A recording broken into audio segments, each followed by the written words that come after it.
Chapter 141. Heretics. 2. In such a situation, it wasn't difficult for the truth to leak out. And the whole of Virginia was turned upside down. Aya! En Nemo. Nemo is in danger. It must be the Spanish plotting. Everyone, please calm down. He is a messenger of the Almighty Lord.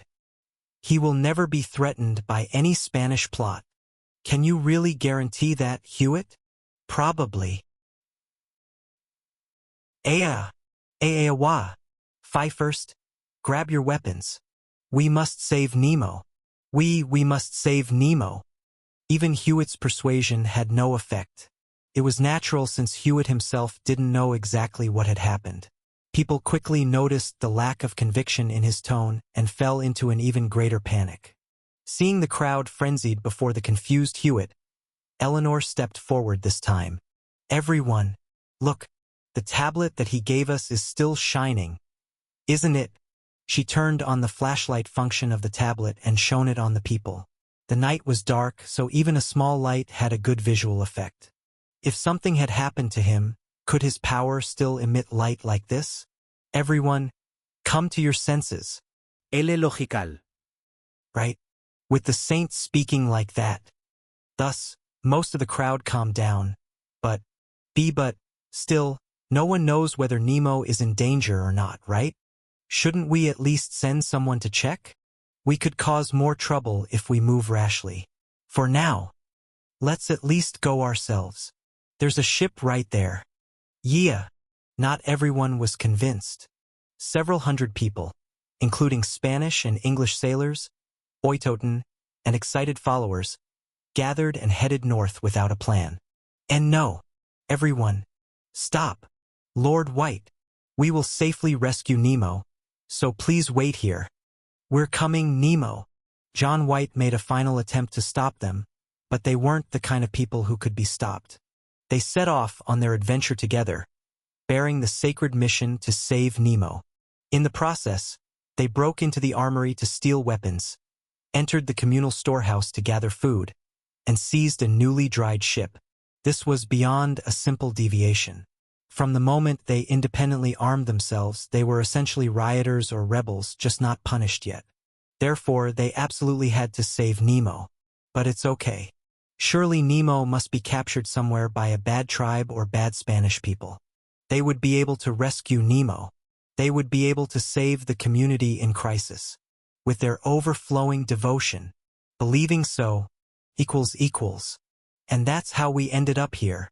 That was the story of Oytoten and those who followed him. I rubbed my temples at his words. A headache is coming on. It's my fault. I was too complacent. This could have happened any time. It's a situation that arose because I didn't establish countermeasures.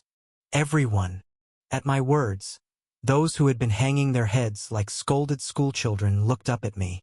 I understand that you didn't act with ill intentions. In fact, considering your motives alone, I find your hearts admirable and am glad. Tanki. However, I raised a finger and said, why didn't you obey the apostles' orders? We were worried Nemo might be in danger. We're sorry. That'll do.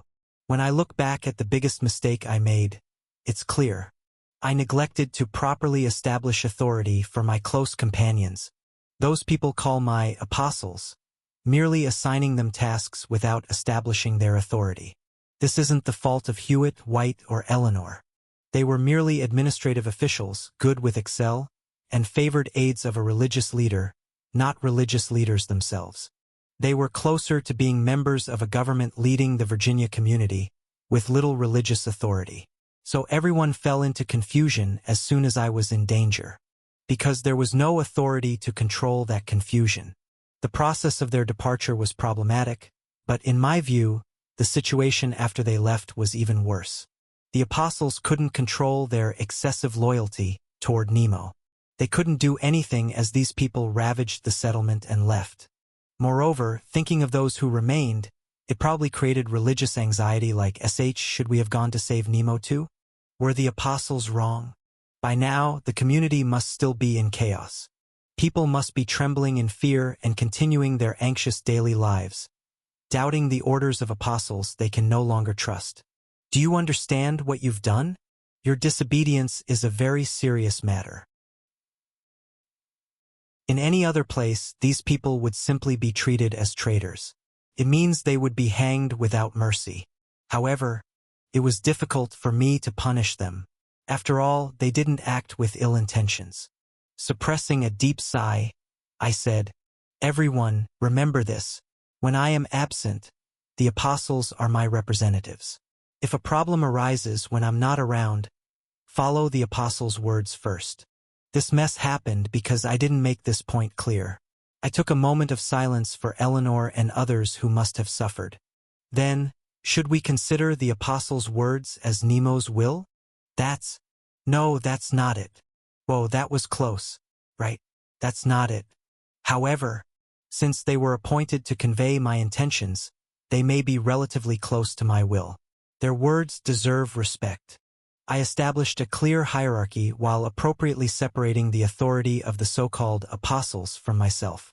They seemed to understand, nodding their heads. Good. For now, let's return together. I'll decide your punishment later. At the mention of punishment, everyone's spirits dampened. It seemed they finally realized what they had done wrong. Well, with this, the situation seems to be mostly resolved. We began heading south again with the dejected 100-plus volunteer corps.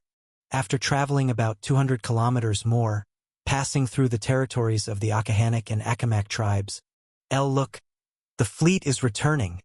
At the bow. It's Nemo. It was Chesapeake Bay. It was tough.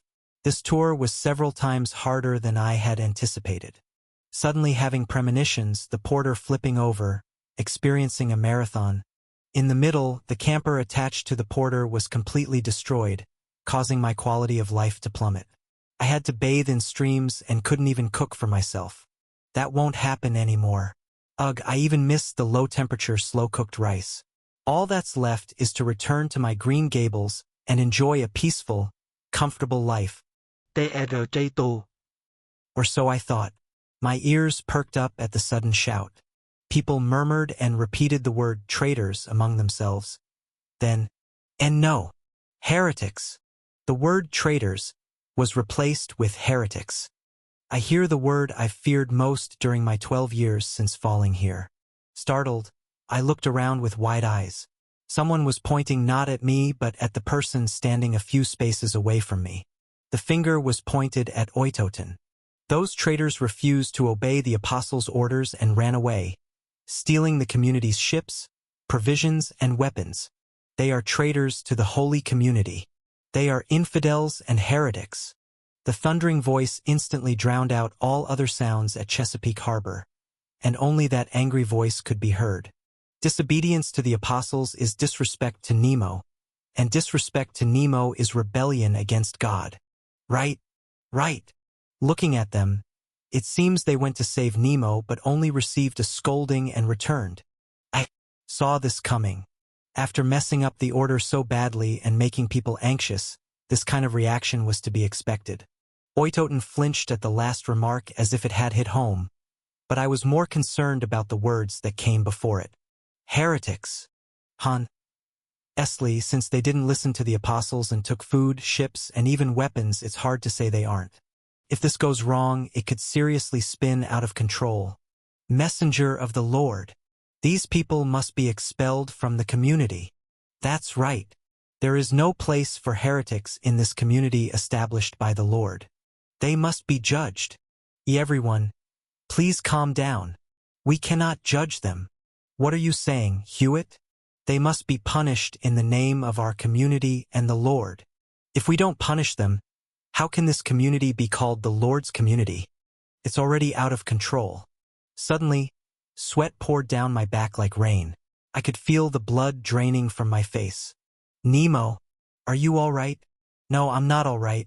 Chapter 142. Heretics. 3. Of course those people should be expelled from the community. No, expulsion seems too harsh. Perhaps we should choose an appropriate punishment. Isn't it wrong to punish them without any established laws? Are you suggesting we leave them be? When they've committed blasphemy against the apostles and Nemo. That's true.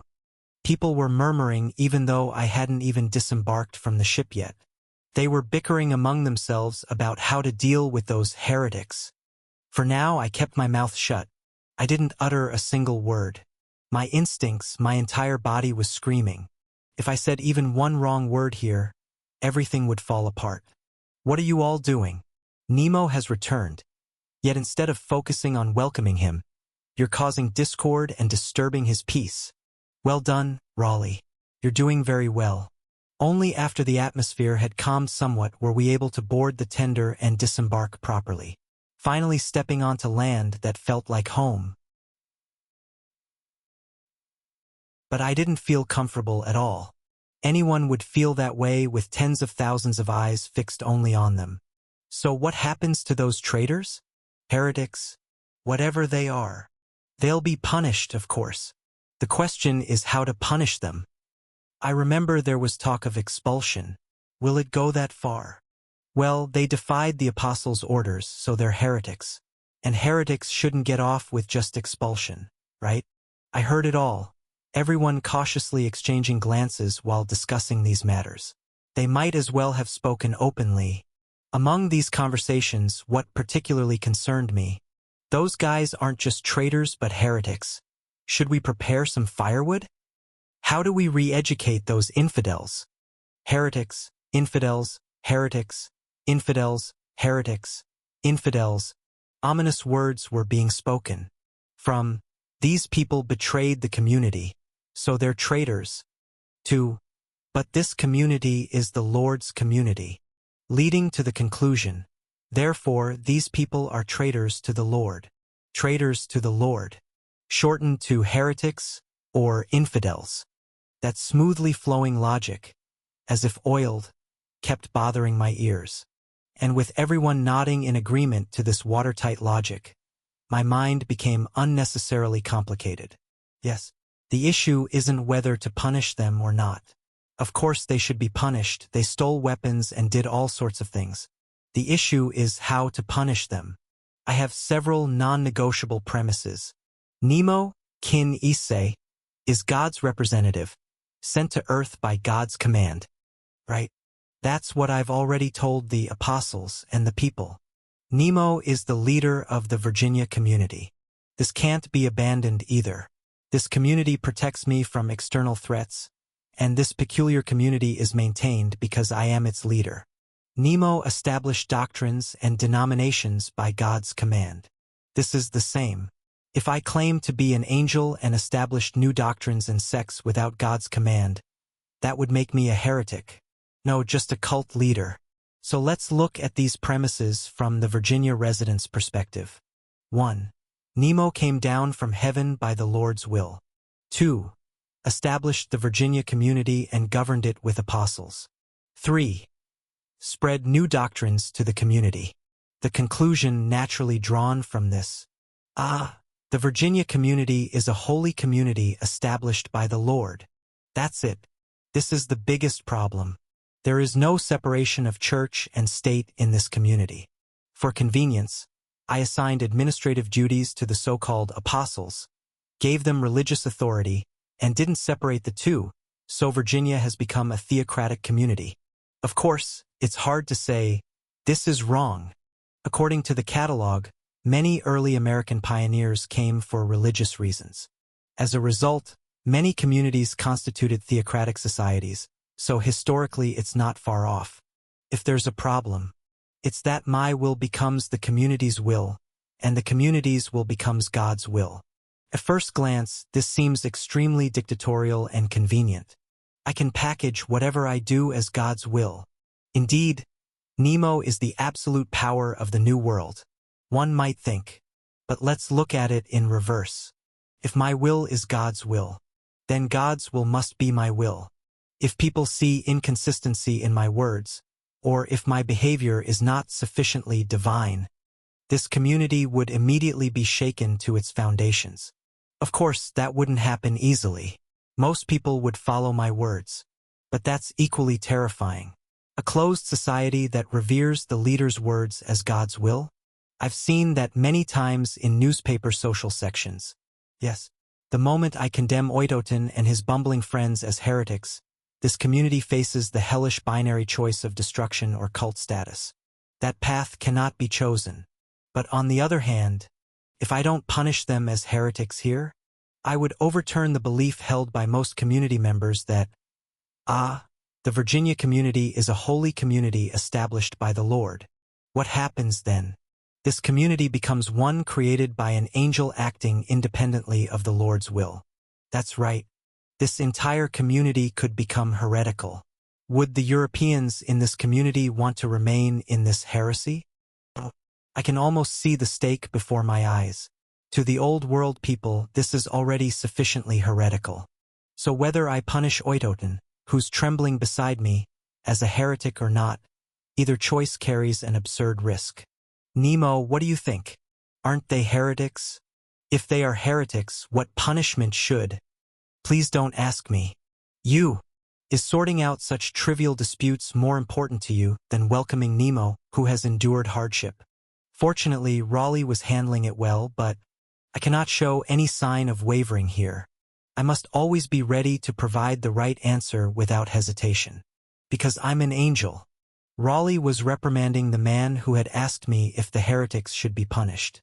I lowered Raleigh's arm, which was pointing at the man, and said, "Thank you for your concern, Walter. But would you please step aside? You don't need to waste your time." No. Doesn't he have the right to question me as well? I slowly walked toward the man. As soon as I stepped forward, people parted to the sides, leaving nothing between the man and me. Step. I dare ask for your opinion. Step. Without saying a word, I approached him with just a smiling face. The nutrition and height of people 400 years in the future basically overwhelmed those of this era. As I stood close to him in silence, the man closed his mouth and just stared up at me blankly. It was then that I spoke. "You're Mr. Hardy? From England?" Yes. "Now about those heretics. And you were a member of the assembly?" "Yes." "Then my answer to your question." I raised my hand, pointing to the distant assembly building, and said, "I will give it at next week's assembly." Isn't the assembly where we mediate conflicts and establish rules? If we don't follow rules, how are we different from beasts? I understand. That's right, Mr. Hardy. I patted the man's shoulder and said, "In the assembly, I will tell you my will." Hardy nodded nervously. I walked toward my lodging in Chesapeake with a face as composed as possible. I could feel everyone quietly watching my back. I'm so nervous I feel like throwing up. James Hardy was an ordinary middle-class man from England. Not quite a gentleman, gentry, just a commoner who was somewhat well off. His life changed completely when he saw recruiting settlers bound for the New World. The Virginia Trading Company's announcement. They're giving away 50 acres of land each? If we go as a couple, that's 100 acres. Darling, we can live well too. Chapter 143. Heretics. 4. If he went there, he could live in abundance, not being trampled under the feet of noble lords in a new world. And after arriving in that new world, look, a person got stabbed and resurrected. That's not a person. It's an angel. He found true faith. You should be our group's representative. That's right. Aren't you the most trusted among the bricklayers? Everyone, thank you. He even earned the title of assemblyman, which he thought only nobles could have. He was the happiest person in Virginia, no, in the world. He lived every day with gratitude to Baron Raleigh and Nemo, who had given him land, faith, and honor. But then, let's save Nemo.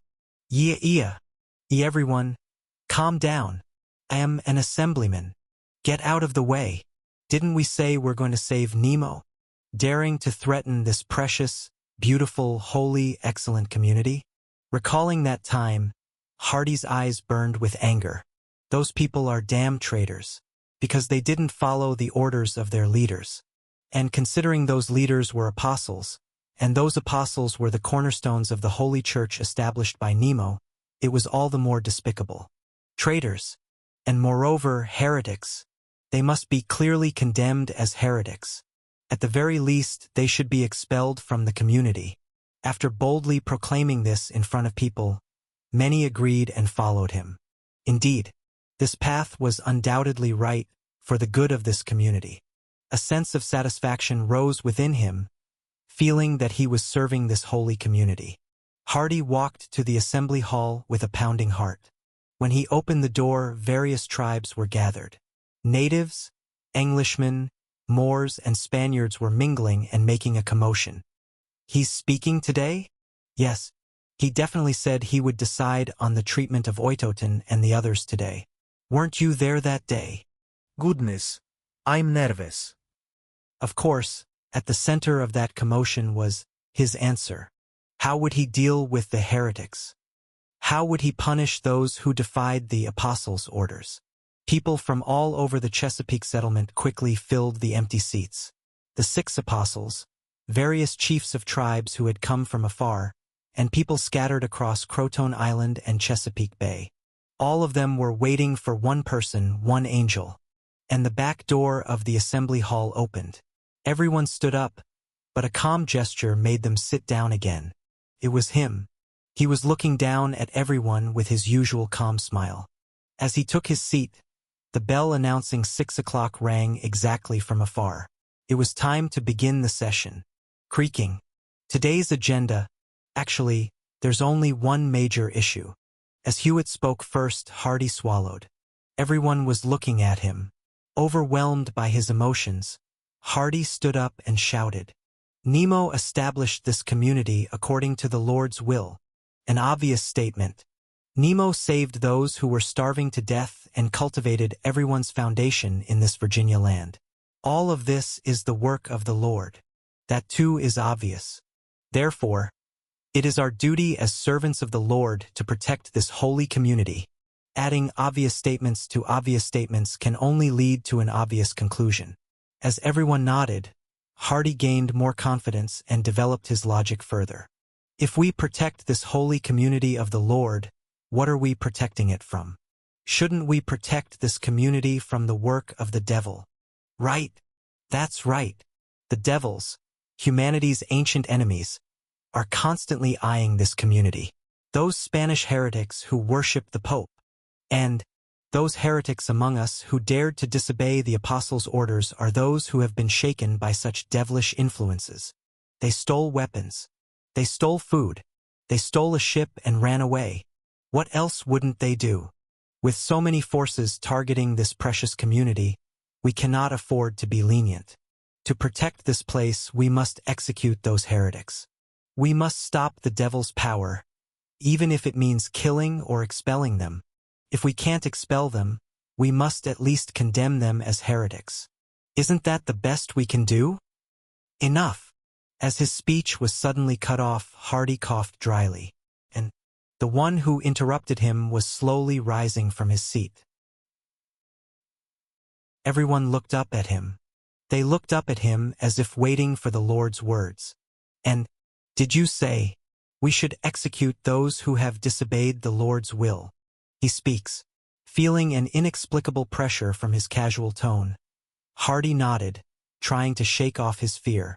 Yes. We must guide those who have strayed from the Lord's will, and if guidance doesn't work, we must crush them. That is the Lord's will. As such people are precisely heretics and infidels, aren't they? Aren't they? Silence. And a heavy gaze weighed him down. That weighty silence, without a single word, was overwhelming him more powerfully than any eloquent speech. It was perplexing. Why is he acting like this? I only said the obvious things? I only mentioned the most basic morals that Christians should uphold? As he thought this, Nemo shook his head, as if to say he was wrong, as if already looking into his thoughts. Who is the one to select heretics, and who is the one to identify infidels? At that moment, he looked up at the sky and spoke as if reciting, "Under heaven, who can know the infinite will of the Lord? Which creature is great enough to know him completely?" His voice was calm and articulate, like singing a lullaby or teaching the alphabet to a child. Carefully, but in an easily understandable way, he spoke. "Let me ask you all." He gestured. "Do you truly know all of the Lord's will? Is there anyone who thinks they do?" "I suppose not. That's how we are. We are so small, and the Almighty Lord is so great." He smiled. "We do not know all of the Lord's will. Unless he whispers to us directly, we cannot fathom his great intentions. So who can point out heretics and identify infidels?" Again, obvious statements were piled upon obvious statements. But Hardy was shocked to see that the accumulated pile was reaching a completely different conclusion from his own. Yet, as if entranced, he listened attentively to his easy and kind words. "Is there anyone here who has directly heard from the Lord that Oitoten and the others are infidels and heretics?" No one? Then how can we call them heretics, infidels, or tools of the devil's power and punish them? We can punish them for running away with assets belonging to their community. But we cannot judge someone in the name of the Lord, borrowing his will. Because we cannot know the Lord's will. As a natural sentence flowed from Hardy's lips, Nemo nodded with a smile. And then Nemo spoke. "Therefore, I leave their punishment to you all. But do not treat them as heretics or infidels, but as fellow members who have committed misconduct." At those words, Oitoten, who had been shrinking in a corner, shrank even more. Hardy was secretly relieved by those words. So they will be punished after all, as they should be, just not as heretics. Everyone quietly nodded and agreed with his beautiful words. With that, the meeting was adjourned. Hardy finished his day with a satisfied face, relating what he had heard from Nemo to his family. After finishing the day, after lying in bed. Wait a minute! Hardy was shocked by a sudden thought. What's wrong, dear? No. Just a moment. Creatures dare not know all the Lord's will? So we can't distinguish heretics and infidels. What are you talking about all of a sudden? That means even the apostles cannot know all of the Lord's will, because they too are creatures. The government formed by them cannot represent all of the Lord's will either, because the Lord's will is infinite. But then, what is this community? If we cannot identify heretics or infidels, what is the identity of this religion? Is this really Christianity? As his thoughts reached that point, Hardy's face turned bluish. Instantly, the color drained from his limbs, and all the blood in his body turned cold. Felt as if his heart had stopped. And no, our small, precious community is heretical. Thus, one by one, those who had attended the meeting, including Hardy, woke up at dawn. They screamed in spiritual confusion. Soon, the commotion spread throughout Virginia. Chapter 144. Heretics. 5. Indeed, it's a wonderful statement. That's right. How could our finite intellect fully grasp God's infinite intellect? Did he really say that? Of course. Didn't he previously say not to be constrained by the path of seeking faith? Wouldn't his latest words complete what he said then? Isa shares what he heard at the assembly with his fellow freed African slaves. His companions rejoice, clapping their hands and laughing. Excited by his colleagues' positive response, Isa exclaimed, "Look, it's time to end this barbarism where countless people are made to bleed, enslaved, and even burned over trivial denominational disputes. Now we'll build a better church and create a better world. For humanity, according to one's own conscience. Hurrah!" The words from Isa's mouth were beautiful. What do complex ritual differences and minor doctrinal differences matter in serving the Lord? Would differences of opinion among creatures really matter in the Lord's eyes? Whether or not those destined for heaven are predestined, whether or not bread actually transforms into the Lord's body, does it really matter? Would the Lord send countless people to hell for believing or not believing in such unimportant details? No. That's merely a thought that insults the Lord's great, great mercy. When everyone is diligently serving the Lord in their own way, what do such disagreements matter? That was Nemo's will. That was the true meaning of this community. Everyone was moved to tears, praising the name of the angel Nemo who had descended to earth. He was as great as the angel Jibril who came down to the great prophet and taught the Lord's words. He would surely be remembered forever in human history. He broke the chains of slavery that bound them. He was like Moses who parted the Red Sea and led the Jewish people to the Promised Land. Everyone shed tears as they offered prayers of gratitude. Everyone cried with choked voices at his great mercy. Ibrahim quickly opened the temple. Shouldn't we offer prayers for him? Ah, understood, I say. I'll open it right now. The scattered freed Africans gathered together to offer prayers. The way they prayed and the content of their prayers were somewhat unfamiliar and peculiar to Europeans. Due to such cultural differences, many misunderstandings arose, but according to Nemo's words, if one has devotion, what could be the problem? And so they recited the first verse of the prayer. I bear witness that there is no God but God. I bear witness that there is no God but God. And they recited the second verse. And I bear witness that Muhammad is the messenger of God. And I bear witness that Muhammad is the messenger of God. Isn't what matters the heart? At least everyone gathered here respected Nemo. They loved the Lord and respected the great prophets Moses, Jesus, and Muhammad sent by the Lord. Isn't that enough? Of course, opinions might differ depending on one's perspective. They might differ quite a lot. Equals. Let's be objective and consider. Is our community a Christian community? Well, considering that about 80% of our community members were spirit worshippers until a few years ago, it might be a bit of a stretch to say so. So, this is God the Father. Ah, I see. And this is Jesus, the Son. I understand. They are the same person. Pardon. And here is the Holy Spirit, the Word of God. I see. This Word is also God. You know what? This fellow is my son. I see. This fellow is actually me. Does that make sense to you? Right?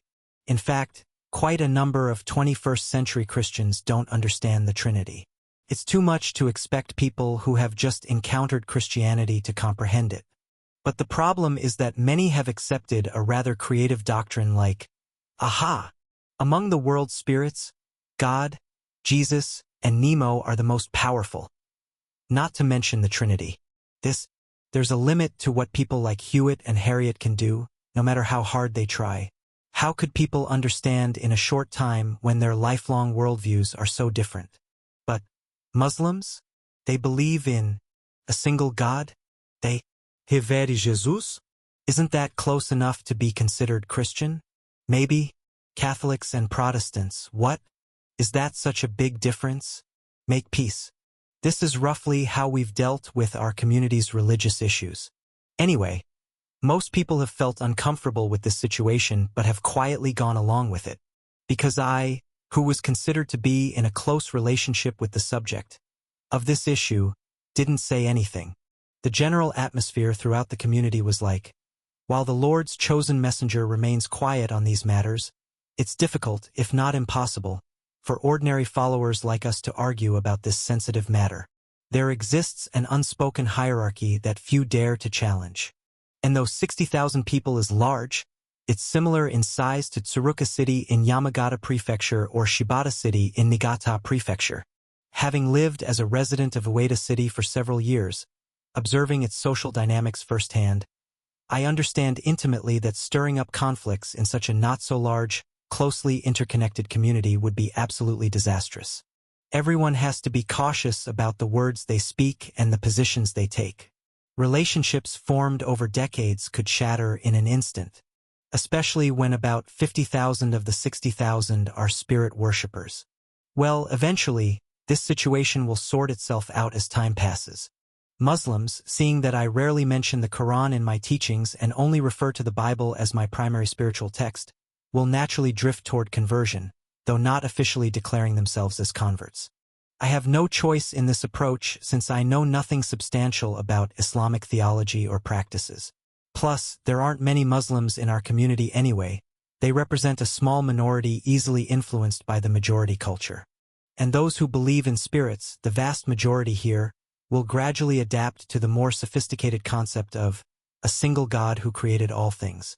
A systematic and organized faith like Christianity, with its clear doctrines and hierarchical structure, is bound to spread quickly once introduced properly. The appeal of its coherent worldview will naturally supplant the more fragmented spiritual practices currently observed. That's what I thought. Chapter 145. Heretics. 6. Anyway, this was roughly the situation at our settlement. Then I declared that we need not specifically identify heretics or infidels. Slurp. Look. The window curtain has been drawn. Please, PP, please look this way. Please come out. Give us an answer. And this is the result. Approximately 5,000 people have gathered in front of my lodging like obsessed fans. It's chaotic. Of course, most are English, particularly those who have recently arrived. As soon as they heard the news, they panicked and rushed to my house. Of course, they're not making a fuss because they can't punish the spirit worshippers or Muslims living next door. The community has coexisted peacefully with these neighbors for years, maintaining a delicate but functional balance. The occasional tensions never escalated beyond mild discomfort, and many have formed genuine friendships across these faith boundaries despite their theological differences. What they really want to ask me is probably the meaning and reason for our community's existence. I declared that even I don't know all of God's will.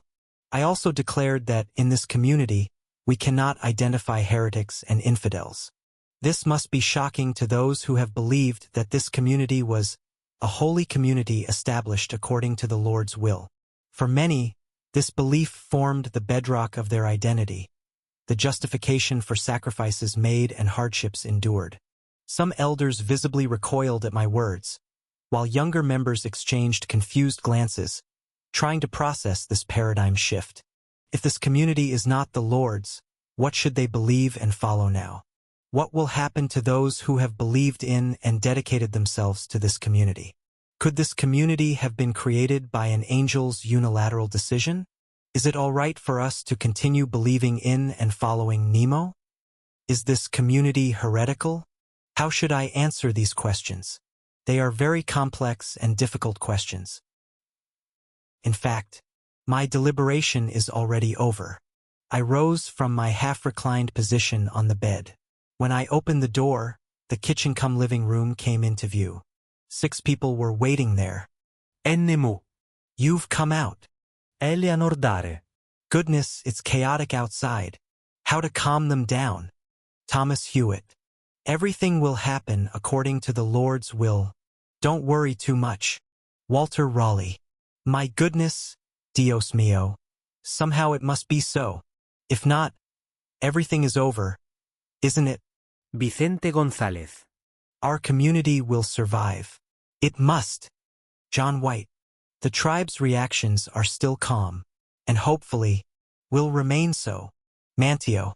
Except for Shakespeare, who had gone to London's theaters, and Bacon, who had returned to politics, all those who had gathered then were gathered again. Yes, let's go back to the beginning, to when I first properly established a denomination. Equals.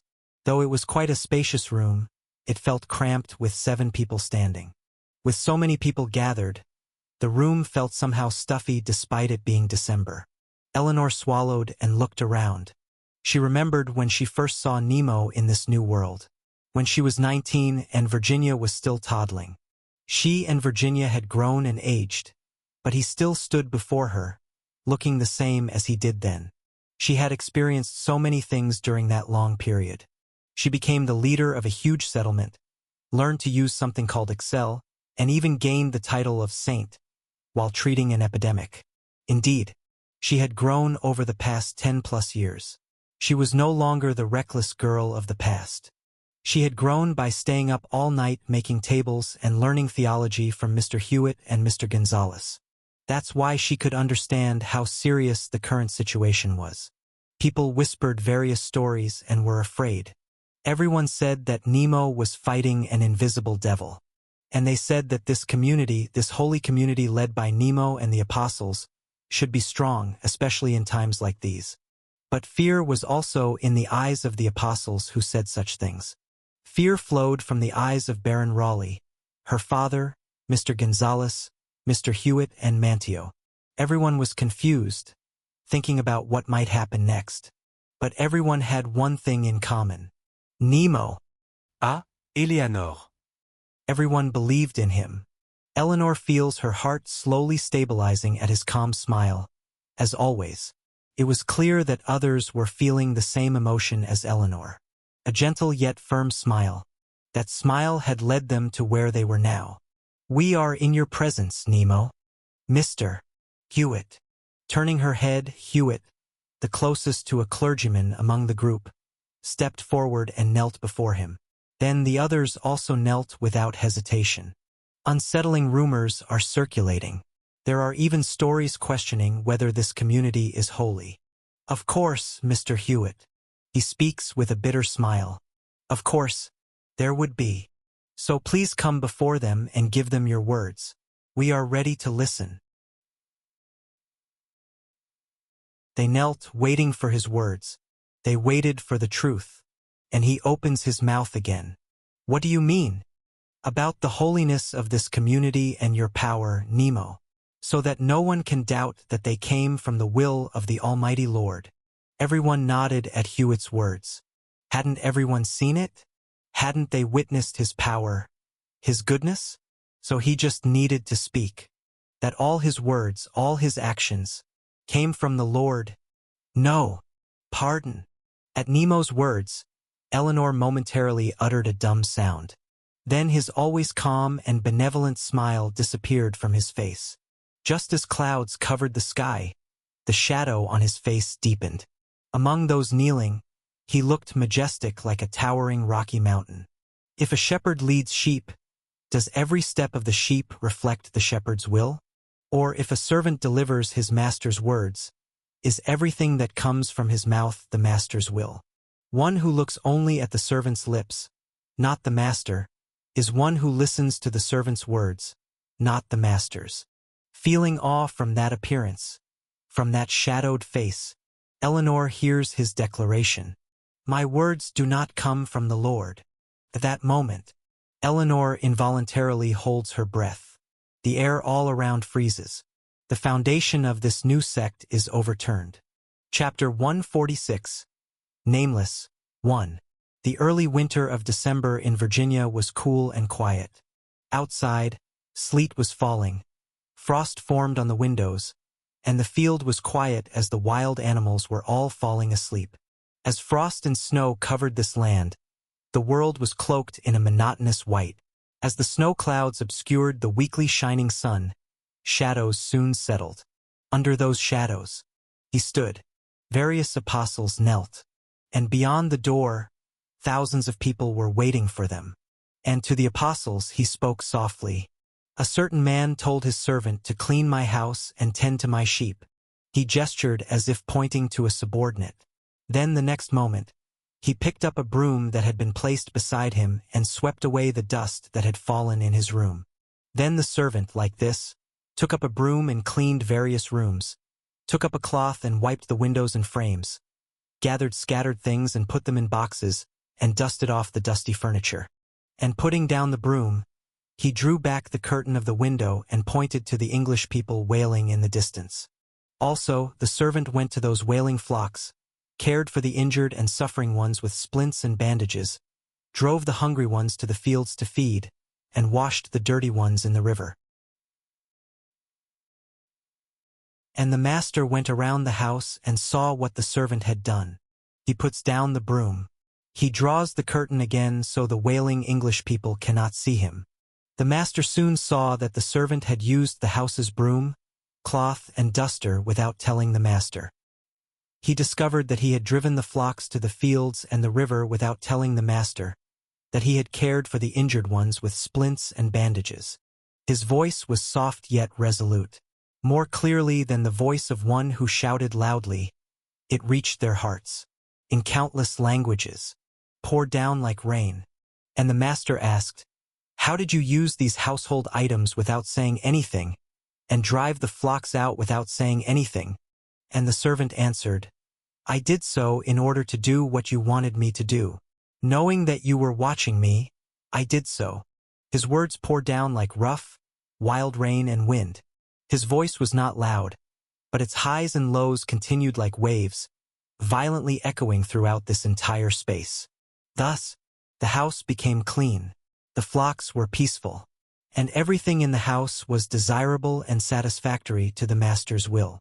At the resonance of that voice, everyone lost their words. "Thomas! Ah, yes, Thomas Hewitt, I call you. Servant of the Lord, nameless one, I hear your voice." As Hewitt crawled on his knees to approach him, Nemo smiled and stroked his shoulder, and he gently lifted his chin. Hewitt's trembling eyes met his eyes. Once those eyes contained the sight of heaven, and contained him who was light and word.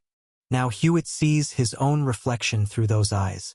"Since you have not been negligent in learning the scriptures, I will ask you, when the Lord told Gideon to smite the Midianites, what did he tell Gideon to kill the Midianites with?" Yes. Did he tell Gideon to take up a sword and smite the Midianites? Or to brandish a spear and stab? To shoot with bow and arrow? Or to kill with a sling? Hewitt's mind goes blank. Going through the verses about Gideon in the book of Judges one by one in his mind, he recites what the Lord said to him. And he reaches a conclusion. I don't know. In the book of Judges, such a verse isn't there. At that word, Hewitt's strength completely drains. He smiles faintly and continues his words. God said to remove those who feared battle, to remove those who knelt and drank water, and to fight with only 300 people. But he did not specifically mention what weapon to use to kill the enemies. To the ears of the trembling Hewitt, he whispers, "Gideon took up a sword and killed the enemies according to his own will." While Hewitt lost his words and trembled at his whisper, this time Nemo approaches Eleanor and says, "There are people around you who are sick and dying, and I told you to save them. The situation is urgent, and I am watching you directly. Angel, nameless one. When saving that person, would you ask me which bandage to use and which medicine to use? Or would you focus on saving the person as you were told?" His eyes, as black as the night sky, but warm like coals in a fire, envelope her. Eleanor raises her head, meets his eyes, and says, "I would save the person." Then he smiles. "That's right. That is in accordance with my will. And my doing is like this." As he draws back the curtain in the dark room, eyes accustomed to darkness feel even dim light intensely. As he stands with his back to the window, heaven's light shines down on them through him. The Holy Lord said to make people like angels, more virtuous, more great. And just as he did not tell Gideon to use a sword or raise a shield, he did not tell me about the means. I saved you and made you his servants and tools. I established this community to benefit you. This is not the Lord's will. This community is not the Lord's community. But you are the servant's broom, Gideon's sword. But this community is a community to follow the Lord's will. He slowly walks and moves among the apostles. As everyone turns their heads, he slowly was advancing toward the door. "All of you are David's sling and Samson's jawbone of a donkey," he exclaims as he opens the door wide. Then thousands of people outside the door stand up and look at him, as if all the light of heaven was concentrated on him. Only his figure was bright in the dim early winter, and only his voice echoed over the frozen air. Know this truly. Chapter 147. Nameless. 2. I and you do not know all of the Lord's will. I am a vessel but not a potter, a sheep but not a shepherd. Therefore, no one on this earth can call another a sinner, a heretic, an infidel and kill or punish them, everyone is silent before him. Over that silence, like a drop of blood on white drawing paper, his words echo red and dense. No one on this earth shall take the name of the Lord in vain. Exodus 20 verse 7, Deuteronomy 5 verse 11.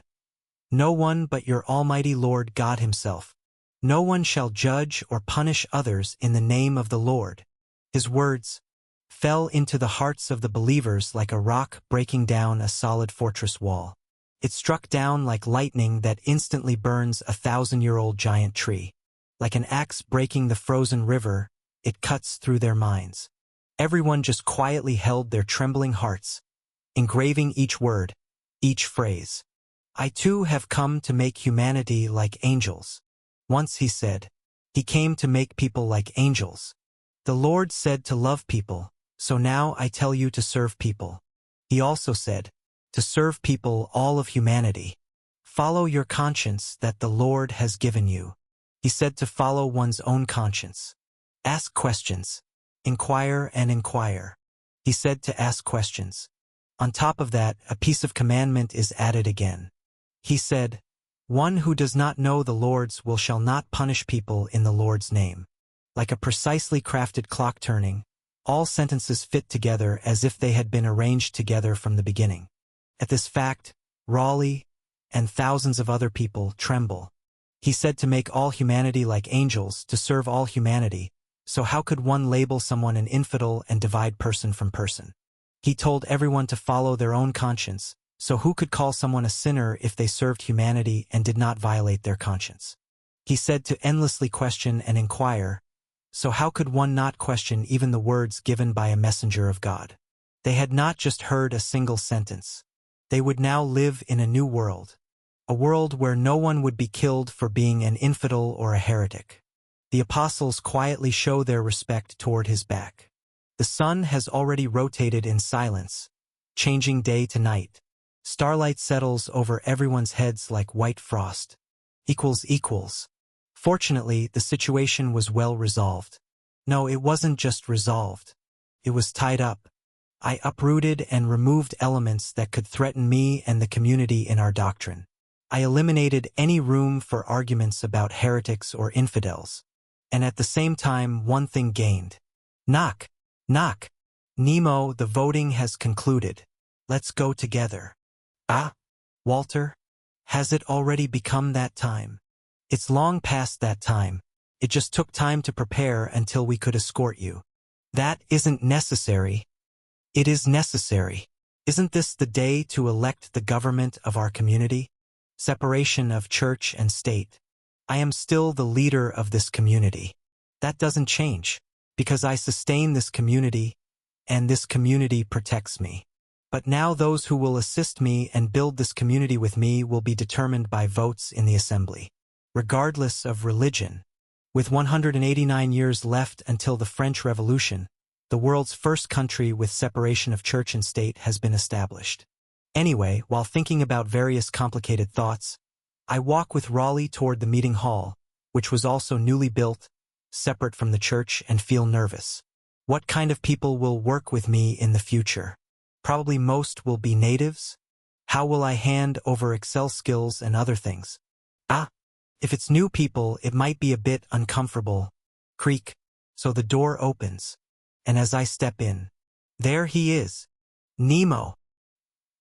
Eleanor, Vicente, Manteo, White, Hewitt, Raleigh. All familiar people. All apostles. Walter, perhaps. We decided to elect a total of 6 people, and when we lined them up by votes, it turned out like this. Isn't familiarity good? In wartime, you don't change horses, you know? I see. Separation of church and state? Is this right? It must be. Equals. You truly must know. This is certainly a new commandment, but also not a new commandment. The first commandment he gave is an expansion of the new commandment that the Son of Man gave us, the commandment to love one another, John 13 verse 34. Because we love one another, we can further love and serve all of humanity. Therefore, this is not at all new. In the case of the second commandment, it's a bit unusual, but we can also see its basis in the Bible. The Son of Man said to the Jews, "If you abide in my word, you are truly my disciples, and you will know the truth, and the truth will set you free." John 8 verses 31 to 32. Here, the Lord used the words disciple and truth. Jesus Christ, the Son of Man, as the Word made flesh, is himself the truth. Therefore, knowing him naturally frees our souls. But here, he called his followers disciples. And a disciple is one who seeks and learns knowledge. What we need to know is the Lord himself. And as the Lord is the one who created this world, his traces are everywhere. And to know, we must first ask questions. We must question this world and the Lord within it. We must question Nemo and God. Therefore, the second commandment cannot be called an entirely new commandment either. And the third commandment is a broader interpretation of the third commandment of the 10 Commandments. No, it can be said to be a greater emphasis and repetition of it. Moses told the Jewish people, "You shall not take the name of the Lord your God in vain." Exodus 20 verse 7, Deuteronomy 5 verse 11. The important part here is in vain. When Jesus delivered the Sermon on the Mount, he said that those who falsely act as prophets in the Lord's name and pretend to exercise power are lawless ones. Matthew 7 verses 22 to 23. Yes, those who try to punish people in the Lord's name are those who try to act as false prophets. Do not listen to words like, "Burn the Protestants. It is God's will. Behead the Catholics. It is God's will. Kill the Muslims and Jews. It is God's will." Those who insult and oppress their neighbors as infidels are themselves infidels. Those who kill and humiliate their neighbors as heretics are themselves heretics. Because the Lord only said to love your neighbor. Thus, his words do not deviate in the slightest from the Lord's will. He even called himself No One Nemo, which is his intention to be humble before the Lord. Thus, Hewitt closes the book that people call the Books of Thomas Hewitt and walks off the platform. Then many people show their respect to him, to his apostle. He gave up even his name to give all glory to the Lord, so he is truly the nameless one. But by doing so, the Lord and all humanity were glorified, so his insignificant, non-existent name is truly a noble name. At Hewitt's words, everyone gathered here to listen to the sermon nods. Following the Nameless One, we have been given a shared duty to make all people like angels. We help people, save people, and serve people. We wish not for our names to shine, but for the names of all to shine. We wish for the Lord's name to shine. Therefore, our church has no name, Nameless Church. If it must be called something, it can only be called namelessism. For humanity, people of many tribes and many denominations nod, quietly making the sign of the cross or putting their hands together in prayer. A church that never existed before is established in this land. A church where no one is killed as an infidel. A church of those who follow their own conscience. That church had no name, just like the angel who leads that church. Chapter 148. Camping 1. On Roanoke Island, dozens of blacksmiths and various craftsmen who had come from England to support their livelihood were isolated. The reason for their isolation was obviously because of me. It would be a disaster if they happened to overhear my voice somewhere. They only knew about the Virginia community as the Indian Emperor's territory.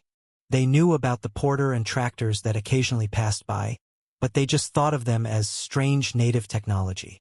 Of course, we do our best to prevent them from feeling confined. We periodically send them back to England and pacify them by giving them various luxury goods as gifts. Thus, on land about 10 times the size of Odeba, only a few dozen people live and maintain the blacksmith workshop. Most of the natives who originally lived there had long since moved to Chesapeake Bay.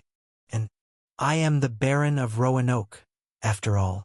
Clank, clank, bang, boom. It seemed strange to me that I didn't have a mansion to stay in on my estate. No matter what, if I'm the Baron of Roanoke and this is my territory, aren't the craftsmen on the other side of the island my subjects? Then I should at least pretend to visit my subjects occasionally and take care of them somehow. But I hadn't thought of that. Well, that's true. Since England took control of Roanoke Island before Virginia did, strictly speaking, it's English territory. Thanks to Queen Elizabeth conveniently misunderstanding, there was an original native empire there. This place became one where the ownership between our community and England was intricately intertwined. Raleigh is a vassal serving two lords according to the treaty, me and Elizabeth. Anyway, whether this land belongs to England or Virginia, it's definitely Raleigh's land. That's right. If Raleigh wants to act as a lord here, he should have at least one mansion. After preventing craftsmen from England from coming to this area, we landed on the opposite side from where the blacksmith workshop is located. The Baron of Roanoke's mansion was set to be built here. The workforce brought from Chesapeake Bay is moving around, transporting materials. Seeing English and African workers piling up bricks, marble, and timber, an inexplicable sense of fulfillment wells up. Although called a mansion, its scale is not that large. This was because Raleigh firmly insisted that he couldn't build something more magnificent than the dwelling place of the angel. Idiot, no matter how big your mansion is, your house doesn't have air conditioning, refrigerator, or robot vacuum cleaner. Anyway, I felt somewhat sorry, so I provided various premium timbers and came for this inspection. Ahem. What's the matter? Let's go somewhere where there are no people. I had something to ask. Raleigh gently turned his steps into the bushes, and Harriet and others who were standing beside him also tactfully vacated the area. Once there were no people within a 10-meter radius, I said, "What's the real reason?" "What do you mean?" "I'm talking about suddenly building a mansion. Usually, when a person prepares a new dwelling in a new place, it's one of two things. May I ask what those two things are?" "One is because of greed. Greed for new land, new status, and new wealth." Haha, that doesn't apply to me. I suppose not. Though Raleigh is a person full of ambition, that would be satisfied in England and Virginia. It's not something that would be achieved by building a mansion on this remote island.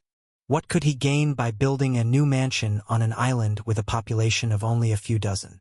Then what's the other case? The other is... I carefully chose my words not to offend Raleigh. Usually, people whose original dwelling has become unstable do this. Has something happened in England?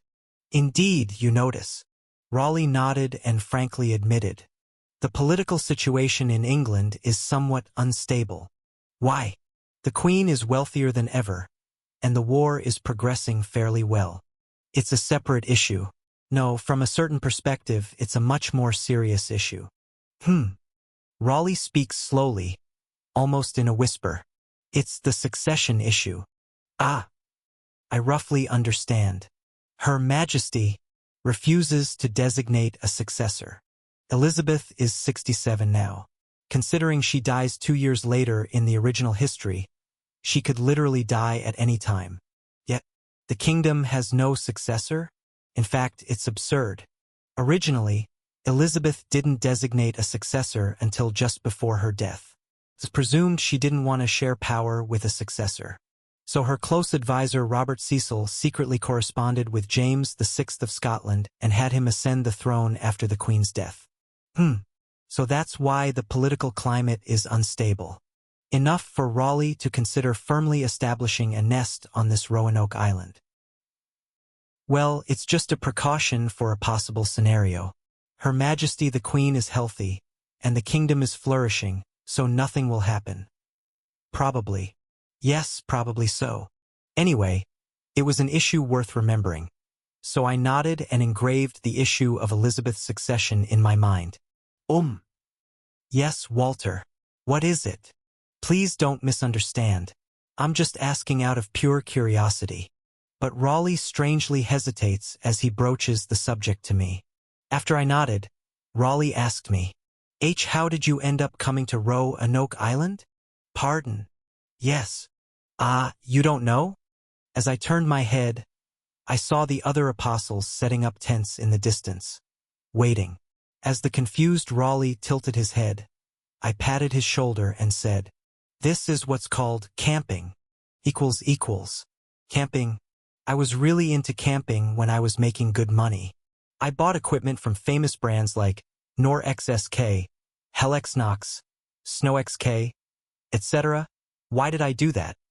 And invited friends to grill A5 Wagyu beef. Seriously? Why did I do that? If I had known I would go completely bankrupt later, I wouldn't have done such things. Anyway, in that sense, camping was a symbol of the moment when things were going best in my life. I had countless times resolved that once I had some leisure, I would drag out my dusty equipment and stare at a campfire at a nearby campsite. Of course, that once never came. Ah, Mom, Dad, why did you saddle me with a failing business? Really? Chapter 149. Camping 2. As my financial situation drew a desperate downward graph, I cut all other manageable expenses and resold all sorts of collectibles I had accumulated. But I couldn't sell my camping equipment until the very end. That was, yes, it was my hope. I had hoped that I might pay off all my debts before the earth ended or I was reincarnated into another world. When that day came, I would complete my collection with the cast iron skillet and other cooking equipment I hadn't yet purchased. When that day came, I would leisurely go camping whenever the farming off-season came. I dreamed such dreams. But I was transported before that dream came true. Perhaps it was really God's will. Angel, come here. The meat is all cooked. Ginny, how can you rush Nemo? Mom, why are you like that? I really need to eat now. That I would need that damned Vingant to fulfill my dream. Anyway, I'm fixing the camper again.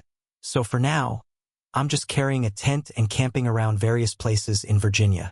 Among them, Roanoke Island is somewhere I normally couldn't come, so I took this opportunity to visit. That's how it happened. Is that so? Whether intentionally roughing it is that enjoyable? Well, the meat is all cooked, so let's eat. Isn't it all cooked, as Virginia said? Vicente? Mantio, did you bring the wine? Of course. Here are the glasses too. Oh my, it's even more delicious with cheese on top. It's fascinating to eat meat this way. Look, doesn't everyone seem to be enjoying themselves? It does seem so.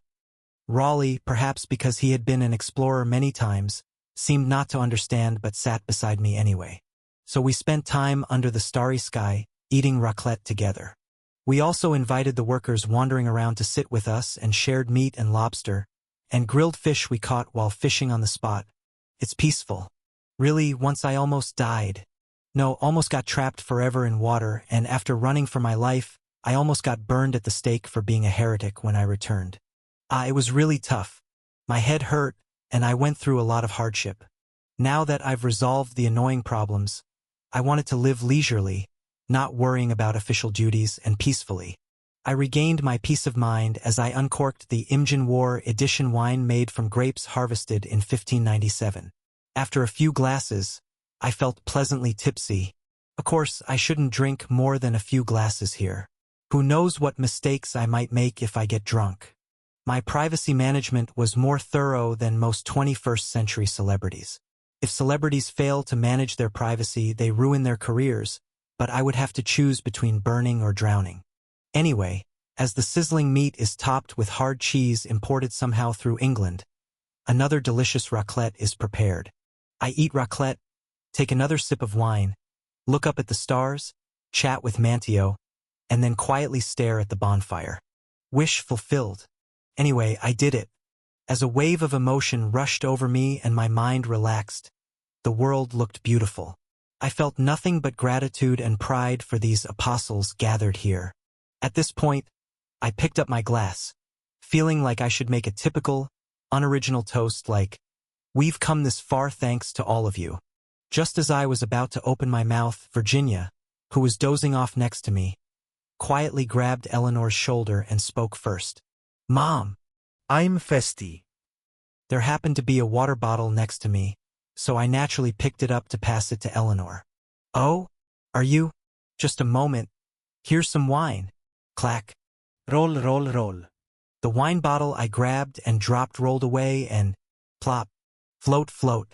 It was swept away by the stream. I'm sorry. "Are you all right, Eleanor?" Are you hurt? Did I do something wrong to Nemo? What? No, that's not it. No, that's not it. Virginia. Yes. How old are you? 13, right? 13 years old. Why? I turned to Eleanor in panic. Is it okay for a 13-year-old child to drink wine? What? Pardon? What are you saying? Well, don't you all feel that something is wrong? I guess not. It was the 19th century when they fed children morphine and cocaine mixed in syrup. Similarly, the prohibition of alcohol for adolescents also began in the 19th century. Now it's the first year of the 17th century. Well, Eleanor, what is it? By any chance, how much alcohol does Virginia drink? What? Don't give me that puzzled expression. Don't look at me like someone who's been asked how much water they drink. Virginia, I can handle alcohol well. I can probably handle up to 2 bottles of wine. Slap. Are you okay? I'm fine, Eleanor. I slapped both my cheeks as I felt like my mind was going to be confused. Wait, surely not tobacco. Uncle Manteo taught me. No, that can't be right. As I glared at Manteo, he panicked and rambled. No. She said she wasn't feeling well, so I told her to breathe in some tobacco smoke to feel better. Damn. I stood up abruptly. This time it wasn't for a toast. I try to maintain my composure as much as possible. I show a calm smile to soothe the panicked apostles. Everyone. Alcohol and tobacco are harmful to the body and mind, especially for those who are growing. No. Tobacco is clearly beneficial to the mind and body. It's harmful. Be quiet, Raleigh. Especially for growing individuals, don't we need to teach them self-restraint? Since alcohol and tobacco both disturb a mind of restraint, teaching them at an age when a person's mind has grown sufficiently is not too late. You mean around 14? About 18. Seems too late, so let's make it 15. Since outright prohibition seems a bit much, let's generally not give alcohol to children below that age. 15 years old. In East Asian age, about 16 to 17, the age of graduating from middle school and entering high school. I can't compromise beyond this point. Well understood. Let's do that. If you say so directly, isn't it the knowledge of an angel? Everyone knows alcohol is harmful to the body. I'm Festi. Shoo. Fortunately, everyone nodded and agreed appropriately. And thus, the world's first minimum age for purchasing alcohol and tobacco was created. I hope they will adhere to it. Having lived in this era for over 10 years now, I know well. They probably won't follow it. Damn it. Chapter 150, Treason 1. How is the situation, Walter? Excellent. This time, we'll finalize a trade large enough to shake all of England. As February arrived, the farming off-season was gradually ending. Merchants began planning the last major voyage of the early year. They prepared for exports to England by carrying firewood and loading wheat and grapes that had been harvested quite some time ago onto carts. England was suffering from chronic food shortages, firewood shortages, and financial shortages, and our community had helped resolve these issues to some extent. According to the catalogue, when Elizabeth was in her later years of reign, she had no resources to draw from and sold off royal lands and all sorts of rights. Well, that's what happens when you keep warring with the world's strongest country. Anyway, the karma of recklessly selling off royal assets later returned in the form of Charles I getting his head chopped off. But now it's different, because we're filling in those shortages. Though I've never been to England and don't know much, Elizabeth's royal authority must have become overwhelmingly stronger compared to the original history. Thanks to us. Although, despite that, we haven't brought about as dramatic a change as expected so far. Well, what does it matter how history flows in that distant land? It's enough if our community is peaceful and people around the world live more abundantly and happily. As long as we export food for tens of thousands of people, at least the number of starving people in England should have decreased. But this time, the quantity will be less than what was previously announced. That can't be helped. It's sad that we can't give the Queen the amount we promised. But even this much is a massive quantity, so everyone will be satisfied. Raleigh said to me as he checked the cargo loaded on the Enterprise. Her Majesty the Queen must be counting the days until those ships arrive. All of her joy will be on that ship. Meanwhile, let's think about how to lead this community for the next year. Walter isn't going this time. Wasn't I elected as the head of government this time? I can't easily leave my position. If possible, I plan to entrust trips to England to others in the future. Well, if that's the case, won't Queen Elizabeth be disappointed? At those words, Raleigh smiled and said to me, "Don't worry, she always chases new pleasures. She might be spending time with other beautiful lovers by now. Is that why she disliked it so much when Raleigh had affairs? I still don't understand what kind of person Queen Elizabeth is. I just thought she was a great Queen of England because I was told so. Clearly, she seems great, but judging from what I hear from Raleigh, she seems like a strange person. Equals.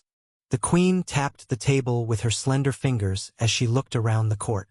New furs were spread all around. The nobles of the court eyed them like hawks, coveting them intently. Items that arrived a few days after spending splendid days celebrating the new year of 1601. Elizabeth, the legitimate monarch of England and Ireland, loved all sorts of splendid and beautiful things in the world.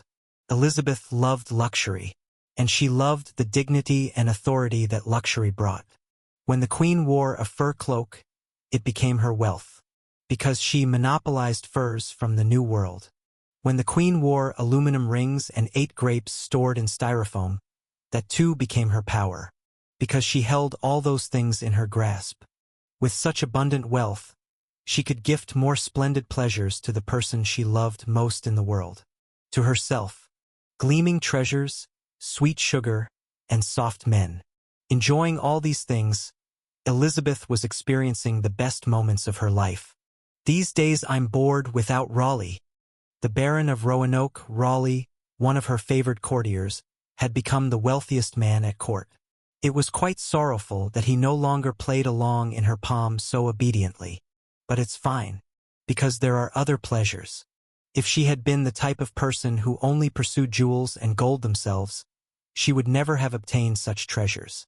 If she had been immersed only in the sweetness brought by sugar and men, she couldn't have lived immersed in such pleasure. She knew what was gleaming, sweet, and soft more than anything else. She was addicted to power. Her eyes, seemingly lost in luxury, suddenly gleam sharply. The moment she loves most approaches. Your Majesty, Baron Raleigh has monopolized resources from the New World for far too long. Entrusting him entirely with trade with the native emperor is too excessive for him. This is when I enjoy myself the most. Earl of Southampton? Yes, Your Majesty. Do you not know shame? Crushing the face of someone who doesn't know their place. Many say she is indecisive. Perhaps that's true. But during her 40-plus years of reign, political opponents who tried to bring her down all met their downfall without exception. What did you say? Virginia is a land directly explored by Raleigh and his subordinates. And it was not I who gave the rights to trade by having the Baron of Roanoke close by and trusting him, but the native emperor you mentioned. This is merely a foreign matter, and even if Virginia belonged to my kingdom, I have no intention of taking away Raleigh's rights. Because he's the most manageable. Because he pays tribute to me best. It is his rightful right. Above all, because he deals mainly with me. Therefore, in reality, Raleigh's monopoly belonged to the Queen. Indeed, Raleigh was a talent who knew how to do only things that pleased her. His intuition for her desires was unmatched among courtiers. For no reason, she recalled his face, who wasn't even present, and smiled with satisfaction. The sharp angles of his jaw, those knowing eyes that sparkled with ambition yet always showed proper deference when meeting hers. My great courtier, the man who brought me wealth and glory. The Queen reprimanded the Earl of Southampton, Henry riotously, making him step back considerably. Her fingers, adorned with precious gems that caught the afternoon light streaming through the high palace windows, gestured dismissively as her voice cut through the hushed atmosphere of the privy chamber. Already annoyed by the Earl and others, she enjoyed this thrilling moment to the fullest. Chapter 151. Treason 2. The Succession Issue. Everyone treats her, at 67, like a walking corpse. When they look at her, she can see them calculating in their minds who will be the king after her. Everyone is doing this. Thus, they gnaw at her authority and glory. The queen didn't like that at all.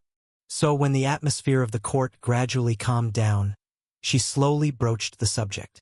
Having already set the stage with various rumors through different channels, the conversation was slowly flowing in the direction she wanted. The Spanish are coming to destroy our liberty in Ireland and various places. What do you all think? There are talks that we need a stronger navy, but we are already importing warships from Virginia, gathering cannons from various places, and protecting our land. What should we do? Various discussions emerge, but the queen dismisses them again with a gesture and shouts, putting strength into her stomach. I ask again, what should we do? As the queen suddenly rises from her seat, everyone shows respect and stands up. Those who had previously heard from her stand up immediately, but others look around with sour expressions. And just as friend and foe are about to be identified, the queen exclaims, "We need an army to protect our freedom, an army to protect our homes, our families, our faith, and our country." Even though she had only said that much, the faces of several nobles turned pale. The queen's gaze turned fierce as she mentally compiled a list of those openly expressing dissatisfaction. Henry Wriothesley, William Clark, Griffin Markham, Henry Garnet, Robert Catesby, etc. That's done. To clean up our history of defeat after defeat to our enemies in Ireland. In the Netherlands, we need bang, an army. This is not a request for consent. This is a declaration. I will protect my loyal subjects from the oppression of tyrants and will preserve all virtues of this land from the fierce princes of Europe. As a newly created standing army. After a moment of silence, someone exclaims like a scream, Your Majesty. This is a matter that requires convening Parliament. To collect war taxes. No war taxes will be collected. Elizabeth raises her head and proclaims, the future English army will run solely on royal budget. This is not Parliament's concern. And a deathly silence follows. Elizabeth smiled brightly as she left the court. It's an absurd act. Running a standing army solely on the royal budget is madness. But she doesn't care. Because she has no real intention of running a standing army. She just hoped they would be too busy running around screaming to remember other issues. To be so frightened that they dare not mention the succession issue. Elizabeth Tudor has neither a husband to give a new dynasty name to, nor a child who would become the founder of a new dynasty. Probably James of Scotland, her closest relative, will take the next throne. And she would be the last monarch of the Tudor dynasty. Then, what happens after her death is not her concern. That's right. It's not my concern. The queen returned to her room and enjoyed the hot burning texture as she swallowed Virginia wine down her throat. The Virgin Queen, once called a beautiful fairy, is no more. She was now a 67-year-old woman. Soon she will die. That means she will soon depart either for the eternal kingdom of the Lord or the burning hell ruled by the devil. Before that, she wanted to reach a conclusion. The conclusion of everything. Someone might ask why. Why do such a reckless thing? Why want more when you already have so much? Then she would answer like this. Because it's more. Enjoyable. Equals. A standing army. Heavens, Lord, heavens. The Queen's declaration instantly devastated all of England. England is an island nation. The only country it borders on land is Scotland, which is several times weaker than them. Of course, there were several invasions by Spain, and there were times when they succeeded in landing and plundered various places, but that was it. That's all there was to the rebels of Ireland, too. Then what would be the Queen's purpose in establishing a standing army? Is it really to stop the Spanish? Or to kill and oppress the nobles in the country? There was no need to think further. This was the Queen's last declaration of victory. It was the final statement proving that in this kingdom, there was no one higher than her except the Lord. Naturally, many rose up with indignation. Those of noble bloodlines faced the crisis of losing their freedom and rights without receiving any respect. Not only that, Catholics who had been treated as rebels, and Puritans who had hoped for more concessions, all gathered, murmuring, "This cannot continue. If this continues, there will be no more moon or stars in this kingdom. The eternally burning sun of royal authority would suffocate this land and cause all plants to wither and die." The oppression of a tyrant was not far off. But already many nobles had sworn allegiance to the Queen. Many gentlemen had already knelt before the Queen. 42 years was too long. The Queen's reign had been that long. The New World was too vast, and the wealth she brought from there was so abundant. That long time and that enormous wealth had already broken the desire for rightful rights in many people. Long live the Queen. May this golden age continue forever. Those who stand against her must all be Spanish spies. But we can't just watch anymore. That heretic Queen is finally trying to suffocate us all. Some had different thoughts. The Church must be separated from the state. We must continue the will of Calvin and the great reformers. People with completely different ideologies began to aim their arrows at a single target. It is regrettable that the rights of those with deep history, nobility, and excellent birth are being violated like this. Those who thought they might never cross paths began to unite, triggered by the Queen's final declaration. The black hand of treason begins to spread throughout England. Chapter 152. Treason 3. For over 40 years. During this long time, which might constitute someone's entire lifetime, the Queen had created many excellent laws and appointed many great subjects to enhance her glory while ruling England. She was cunning and persistent enough to win power struggles that would have crushed lesser monarchs. Her keen mind saw 3 moves ahead in the chess game of court politics, outmaneuvering rivals who underestimated the woman behind the crown. Otherwise, she would have already departed for the next world. Her name merely a footnote in the chronicles of English sovereignty rather than emblazoned across the epic that now bore her name. The Queen's bluff about establishing a standing army was also the result of such cunning and persistence. She meticulously swayed public opinion in London over a long period, spreading rumors on the streets. The Queen is trying to build up an army. She's trying to build an army loyal only to the royal family. And she mobilized vast resources to move the royal guard, creating a tense atmosphere. She carefully calibrated this bluff to look threatening to anyone who saw it. As a result, no one could discuss the successor anymore. No one could bother the Queen to her face. She seemed to have won again. It seemed that the rightful Queen of England was once again getting her share. However, she overlooked one fact. Think about it. What will happen when that witch, that harlot, gets an army? But that's absurd, isn't it? There's no way the English royal family really has that kind of money. They do. No way. That's right, Virginia.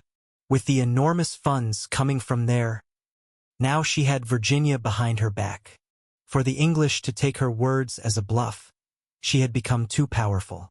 For conspirators to doubt the Queen's words, her power was more solid than ever. That wasn't all. Wasn't this a predetermined situation from when Walter Raleigh started building up the Royal Guard? That's right.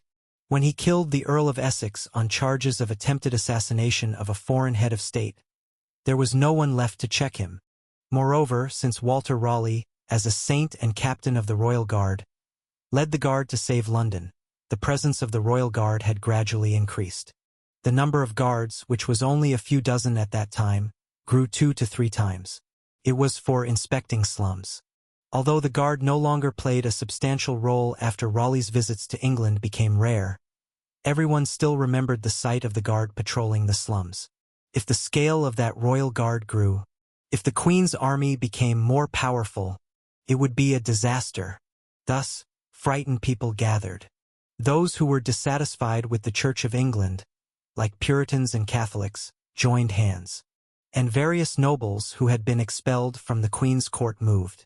We need at least 500 sympathizers within London to capture Her Majesty the Queen and deliver various demands to her. Deliver demands? No. What about setting up someone else as king? The plan became more concrete. First, we stir up the city councillors at St. Paul's Cathedral, then secure the Queen. The order should be reversed. Only after securing the Queen can we secure the city councillors. And more detailed, Robert Cecil, the Queen's favorite who would monitor this, was already busy. Unfortunately, at that time, rumors spread that Spanish troops would land in Northern Ireland. The Navy was too far away. Drake was busy doing his best to plunder the Spanish fleet somewhere far away in the Atlantic. And hundreds of people gathered in London over several months. Essex House, a mansion devastated after the death of the Earl of Robert Devereux, was secretly fortified. Danger approached right up to the Queen's feet. It was still early morning. The Queen slowly finished her prayers, got up, and completed her makeup as always. Then St. Margaret Lawrence walked into her room to check her dental condition and complexion. Your Majesty, this is not good. What time did you go to bed yesterday? I went to bed a bit late. Curious what I was doing to be up so late. I did nothing but read books. What were you thinking? To that, it's nothing. Ha ha ha. You're really amusing. Patting the shoulder of the blushing Margaret, Elizabeth quietly looked out the window. In the luxurious garden of the palace, all sorts of flowers were blooming in the midst of autumn. The Queen was quietly gazing at them when she turned her eyes toward the door due to some disturbing sound. Your Majesty, what's the matter? Shoo! Elizabeth puts her finger to Lawrence's lips. Then she dismisses her ladies-in-waiting and immediately has the door opened. Just slightly. Metal sounds are heard. As the Queen quickly approached the door and put her face close to the gap, she could see the scene beyond. Just then, her most favored lady-in-waiting, Catherine Howard, suddenly has her chest torn by a man's sword. The lady-in-waiting who had served her for over 40 years collapses, bleeding on the floor. She again covers the mouth of Margaret, who tries to scream beside her. At that moment, the Queen's brain quickly rotates and draws a single conclusion. Treason. Why didn't I know? Ah, damn those cursed Spanish. It took less than a few seconds to reach this inference. As the Queen raised her head, the face of the man who killed the lady-in-waiting was revealed. It's the Earl of Southampton. What should I do? What do they want? Can they kill me? Whether they kill me or whatever, what can they gain? While she was thinking, dozens of other strong men gathered and filled the corridor. At that moment, the smell of blood rushed into the Queen's nose, accelerating her thinking. She sets up several scenarios and runs thought experiments. Whether a woman over 60 has a chance to evade those strong men. Or, fling. The Queen did not hesitate. As soon as the door opened, the bewildered strong men stopped in their tracks. The Queen shouted at them, "What are you doing?" Chapter 153. Treason. 4. In an instant, dozens of armed men freeze at that single word. Many of them have served the Queen since birth. A moment of silence descends. Before they realize their advantage, the Queen shouts first. Do you know who stands before you? Your rightful monarch is here. Kneel and show respect. Why, Your Majesty, we have discovered that Lord Robert Cecil has conspired with Spain to threaten Your Majesty. Now, didn't I tell you to kneel? For now, the strong men kneel on one knee before the roaring lioness without even thinking. Then the Queen turns her back to them. I understand your words well. Wait, my grooming is not complete. At the Queen's gesture, the ladies-in-waiting hurriedly close the palace doors. While everyone is confused and murmuring in fear, the Queen grabs Margaret's arm and whispers, "Look down below the window." Yes? Why, Your Majesty, the traitors. Stop whining and look down below the window. The queen pulls her shoulder and looks out the window, right below. Well-trimmed boxwood bushes were spread out below. It was 3 stories down. Your Majesty, can you jump down there? What? I asked if you can jump down. Actually, I didn't really ask. It's an order. What? Jump down right now. A moment later. What's taking so long? There, let's check on Her Majesty's well-being. The traders outside the room quietly gather in front of the room and knock on the door. Knock, knock. Are you there? Your Majesty. Only silence returned. It was then that they felt something eerie and hurriedly broke down the door to enter. What they saw was an empty room and a vanity, and curtains that had been torn lengthwise and tied to the vanity leg. The queen was nowhere to be found. Nowhere. Equals. Huff, huff. Cough. The 67-year-old Elizabeth was now running for her life. Beside her followed Margaret Lawrence and other ladies-in-waiting. They escaped the maze-like palace garden as quickly as possible, then ran to the prepared escape route and boarded a carriage.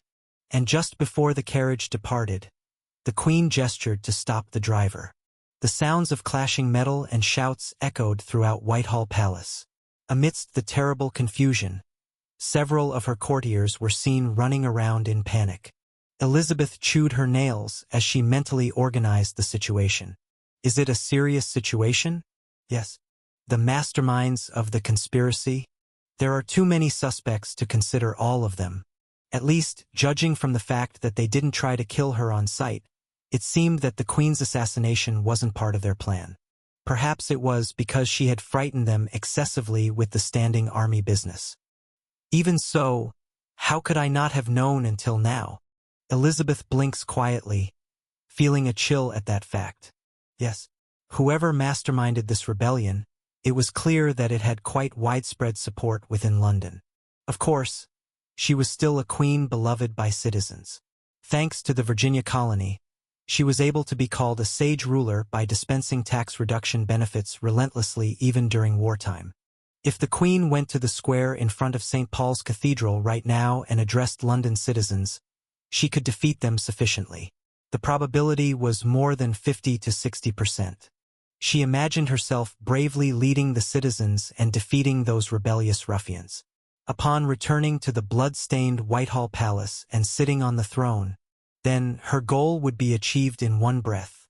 After removing all annoyances, she could grip power more strongly than ever before and wield this kingdom as she wished. Why, Your Majesty, the traitors are killing the guards and coming here now. You must depart. Wait, just a little more. If so, there could be nothing more desirable. It's the best situation to make Spain and other pesky flies all suffer. It's a golden opportunity to draw the power she loves so much into the palm of her hand as much as possible. However, there was one fatal flaw in this plan. When she suppressed those rebels with London citizens, the probability that she would die or be injured by their blind swords in desperation, about more than 10%. She had always loved gambling. She took gambles when waging war against the Spanish, and when refusing numerous proposals and delaying the designation of a successor. And she eventually won. The arduous journey toward greater power continued, but she mostly won. Your Majesty. Yes, let's depart now. Where to? But there was something she valued more than power. It was love, the happiness of her subjects, the peace of the kingdom, the glory of the Lord. No, it was herself. She loved herself too much to risk her life for such things. If she wasn't that kind of person, she wouldn't have thrown the kingdom into confusion by delaying the designation of a successor until just before her death. First, she'll leave London. After that, what to do? Initially, she thought she should go to another region, lead an army, and recapture London. But no, she didn't want to do that either. That would require owing favors to other fools. And now she didn't want to leave any political debts domestically. She wanted to enjoy the rest of her life sufficiently, however many more years she might live. not living a hard life dealing with rebellion suppression. What should she do? All right. First, let's go to the port and get a ship. Yes, Your Majesty. What? The progressive way of thinking that the state is the people me, and where the people I are is the state. Such an advanced way of thinking was not widely spread on Earth at that time, except for Japan's mobile monarch Emperor Gojozei. Elizabeth hadn't reached such thinking either. She had only reached the thought that where she was the English court, and she was the center of England. Therefore, just as Emperor Gojozei came up with the groundbreaking idea of fleeing the Japanese archipelago to avoid foreign enemies. Abandon London. No, leave England. She too could reach a groundbreaking conclusion. For a more comfortable retirement. A brilliant plan for a more beautiful remainder of life came to mind. Thus, a ship arrived in Scotland several months later. Why do you come out here? Asylum. Carrying the Queen's ambition for her retirement preparation. Chapter 154. Virgin Queen 1. James VI, King of Scotland. A man who would have been crowned as James I of England, the first unified monarch of the British Isles, if events had followed their original course. The various sectors of England were already gradually preparing for him to be the next king. Though Elizabeth was ominously healthy, he had no doubt that the Kingdom of England would become his in a few years. I have one proposal to make, James. From now on, I want to make you co-monarch of England. I will also divide the resources coming from the New World in half. Are you not considering the fact that you have abandoned England to traitors and fled? Are you still indeed the rightful monarch of England? I didn't flee. I made the best decision to protect England. This seems like a refreshingly nonsensical statement. But for now, James blinks and reviews the situation in England as relayed by his informants. Traitors have overthrown London. The Queen was missing for several months, or so they thought, but here she is. Since she was such a popular queen, the traitors fabricated all sorts of stories to avoid being torn apart by citizens. They had no choice but to make a patriotic decision, because the Queen was being deceived by Robert Cecil and Walter Raleigh's faction. It was because Robert Cecil, Walter Raleigh, and others were colluding with Spain to plunge England into ruin. Etc. Naturally, it didn't work, and the rebels' regime is precarious. They don't know whether Elizabeth is alive or dead, and due to public opinion, it's also awkward to establish another monarch. But where were you and what were you doing for the past few months? I was briefly in seclusion in Ireland. And I joined with Lord Robert Cecil, who was dispatched there, and briefly toured various parts of your kingdom. Why didn't I know? Many nobles welcomed me grandly. It seems they all granted my request to keep it a secret, especially from you. Oh, goodness gracious. James VI lamented the worthless royal authority of Scotland, as insignificant as a rag. The misery where each local lord is essentially a king of their region, and the King of Scotland is merely their representative. Anyway, the Queen's words were significant. Elizabeth had already been meddling throughout Scotland. What will you do? Didn't I say I'd give half the throne of England to you? I am old and you are young, so you will soon be the sole monarch. You won't lose anything. That sounds reasonable at first glance. But James knew. He too was an insightful monarch. Elizabeth. That person never does anything for the benefit of others. Never. If he accepts this proposal now, the rebels will automatically erase James from the list of potential monarchs to crown. Then James would have to labor for years, leading Scotland's army alongside his co-monarch, Elizabeth, to reclaim her throne. Why should I bother doing that? I could secretly kill Elizabeth and wait, and when those rebels crown me, England will become mine anyway, as I am the rightful successor. Many nobles welcomed me grandly. It seems they all granted my request to keep it a secret, especially from you. The plan has failed before it even began. You weren't thinking anything strange, were you? I don't know what thoughts you're referring to. Then that's fine. It's okay. Receiving the rightful throne of England and enjoying half of the enormous wealth coming from the New World, it would be profitable. Feeling somewhat uneasy, James VI shook hands with Elizabeth. Thus, the contract was sealed. Report to me in detail every gesture, every step of the Queen. Anything. The people the Queen meets must be limited to those I approve. Of course, James VI was not an easy person either. He was not someone who would be satisfied with a mere co-throne. Since the Queen was unexpectedly robust, he thought he could gradually weaken her vigor by discreetly adding small amounts of poison to her food or slowly restricting her activities. But, Your Majesty, the co-Queen of England has left Edinburgh, saying she is going on a tour. What? The Queen lightly slips from his grasp, as if she had anticipated even this. Where on earth did she say she was going? Where could a monarch who has lost her country possibly go? Well, upon hearing the Queen's destination, James was utterly astonished. That mentally disturbed individual, that was all he could think. Equals. To summarize, the last time we received proper news from England was around November or December of last year, 1601. Anyway, it was when our merchants in England hurriedly returned and reported the sudden rebellion that had erupted. The Queen was missing, and rebels had taken control of London. What happened after that? The rebels controlled London, but that was it. Nobles and citizens across the country were all loyal to Elizabeth. Everyone was confused when they heard that the Queen had flown to Scotland and that James of Scotland had become their co-monarch, but the situation didn't change. In any case, everyone was relieved to learn that the Queen was alive, and everyone was outraged by the tyranny of the traitors.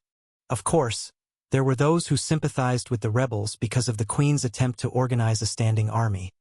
But still, 60 to 70% of England remained loyal. Everyone thought civil war was imminent.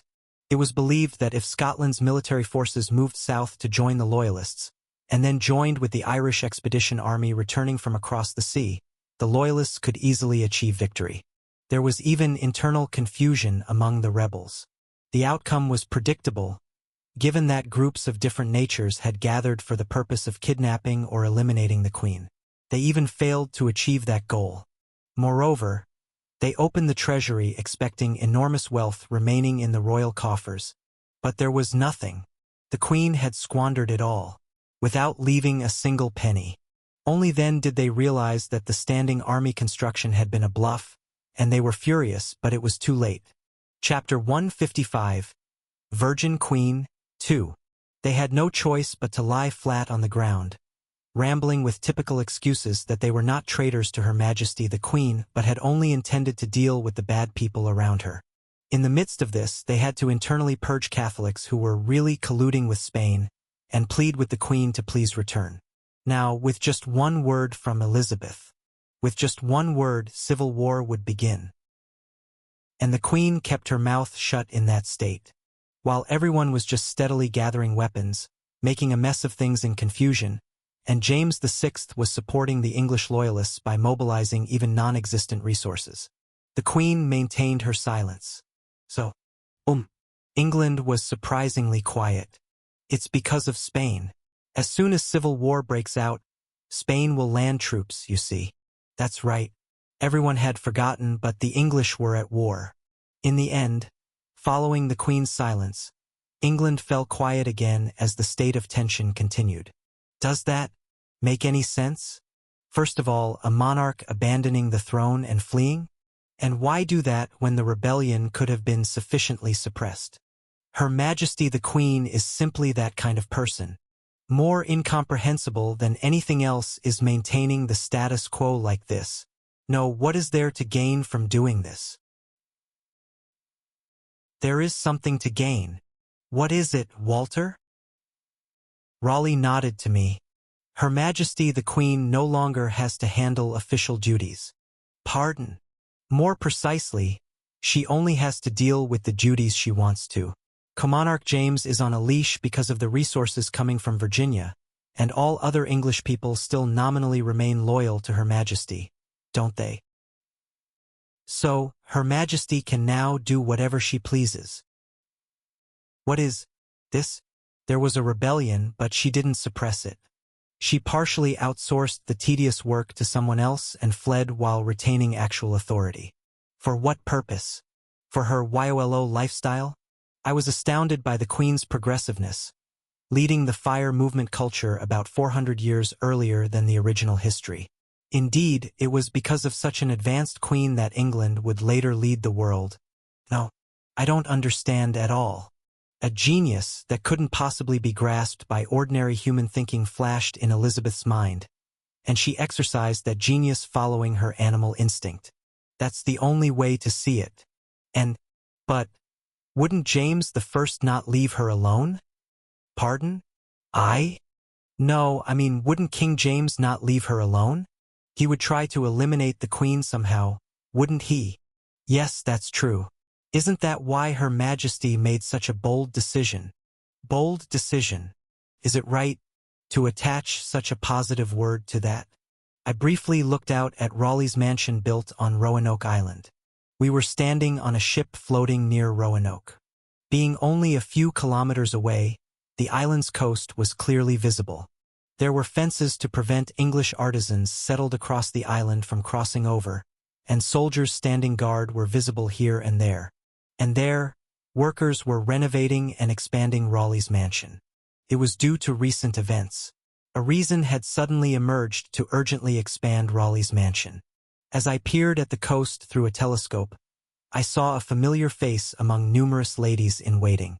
Margaret Lawrence, the Saint of London and our doctor. And beside her, an elderly woman was chattering away with a happy smile as if she couldn't be more satisfied here.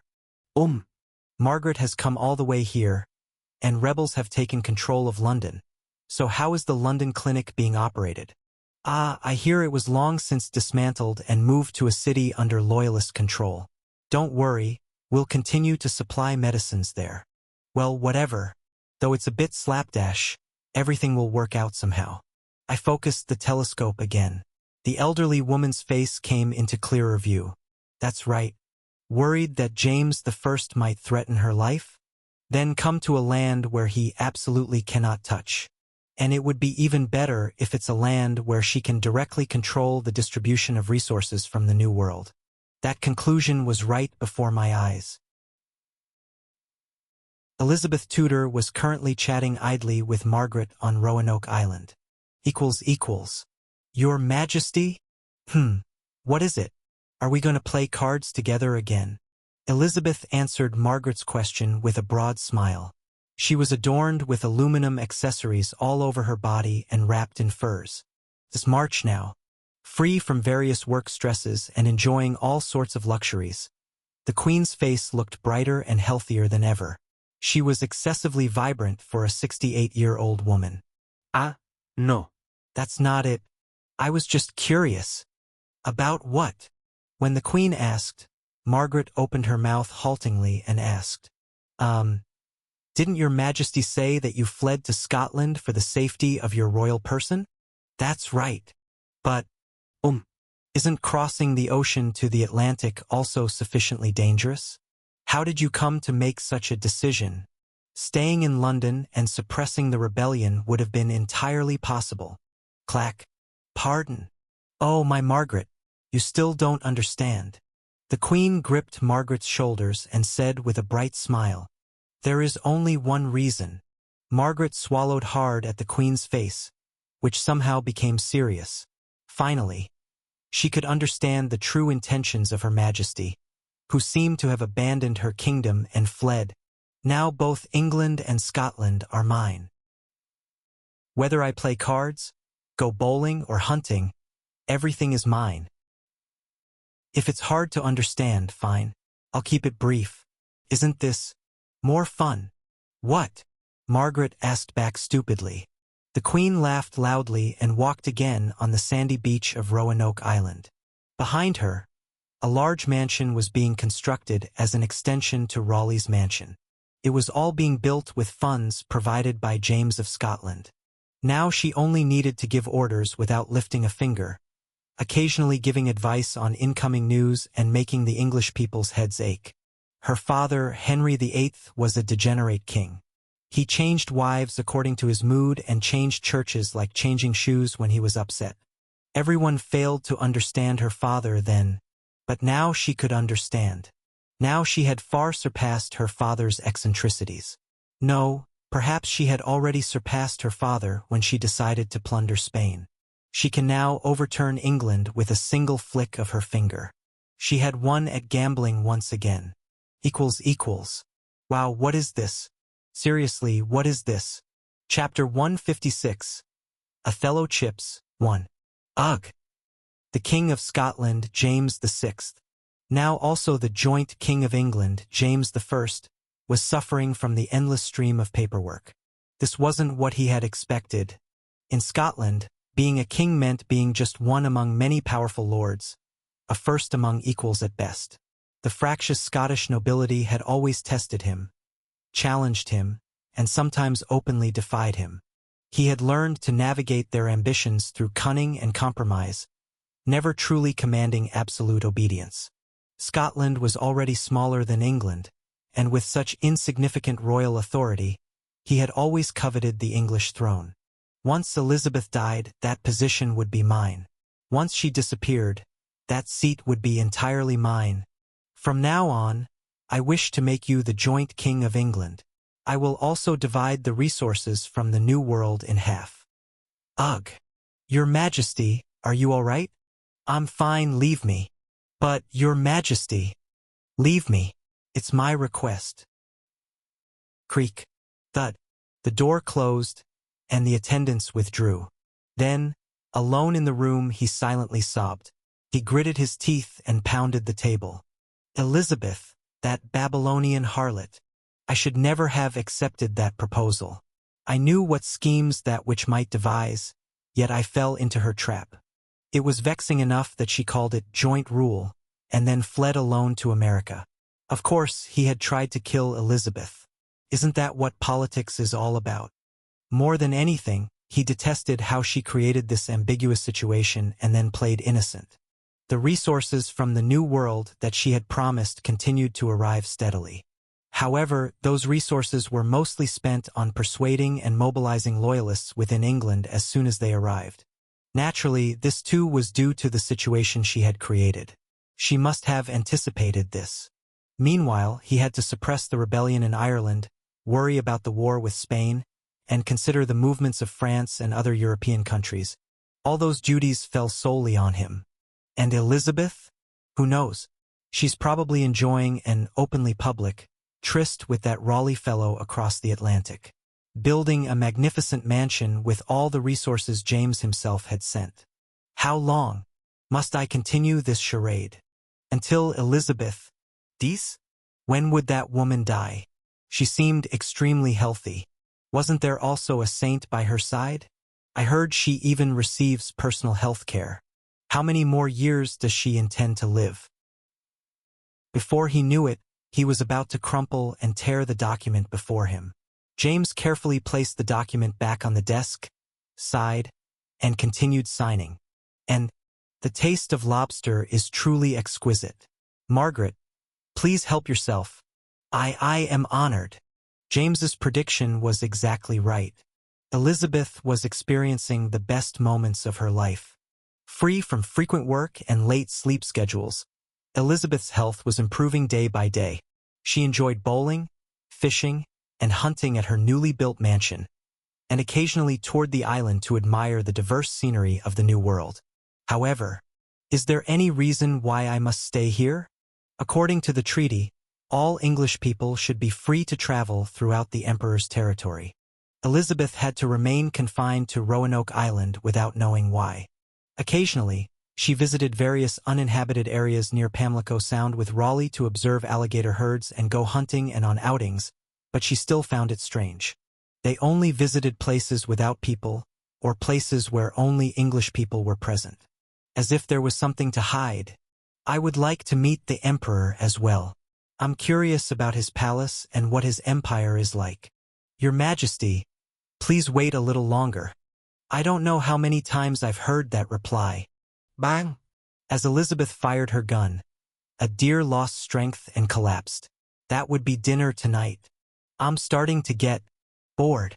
Tell the Emperor that if he has nothing to hide from me, I would like to be treated properly as a monarch of an allied nation, not as a prisoner. Of course. Elizabeth detected hesitation and deception in Raleigh's response but showed no reaction. Raleigh also knew that his intentions had been seen through Elizabeth's gaze, but similarly did not reveal it.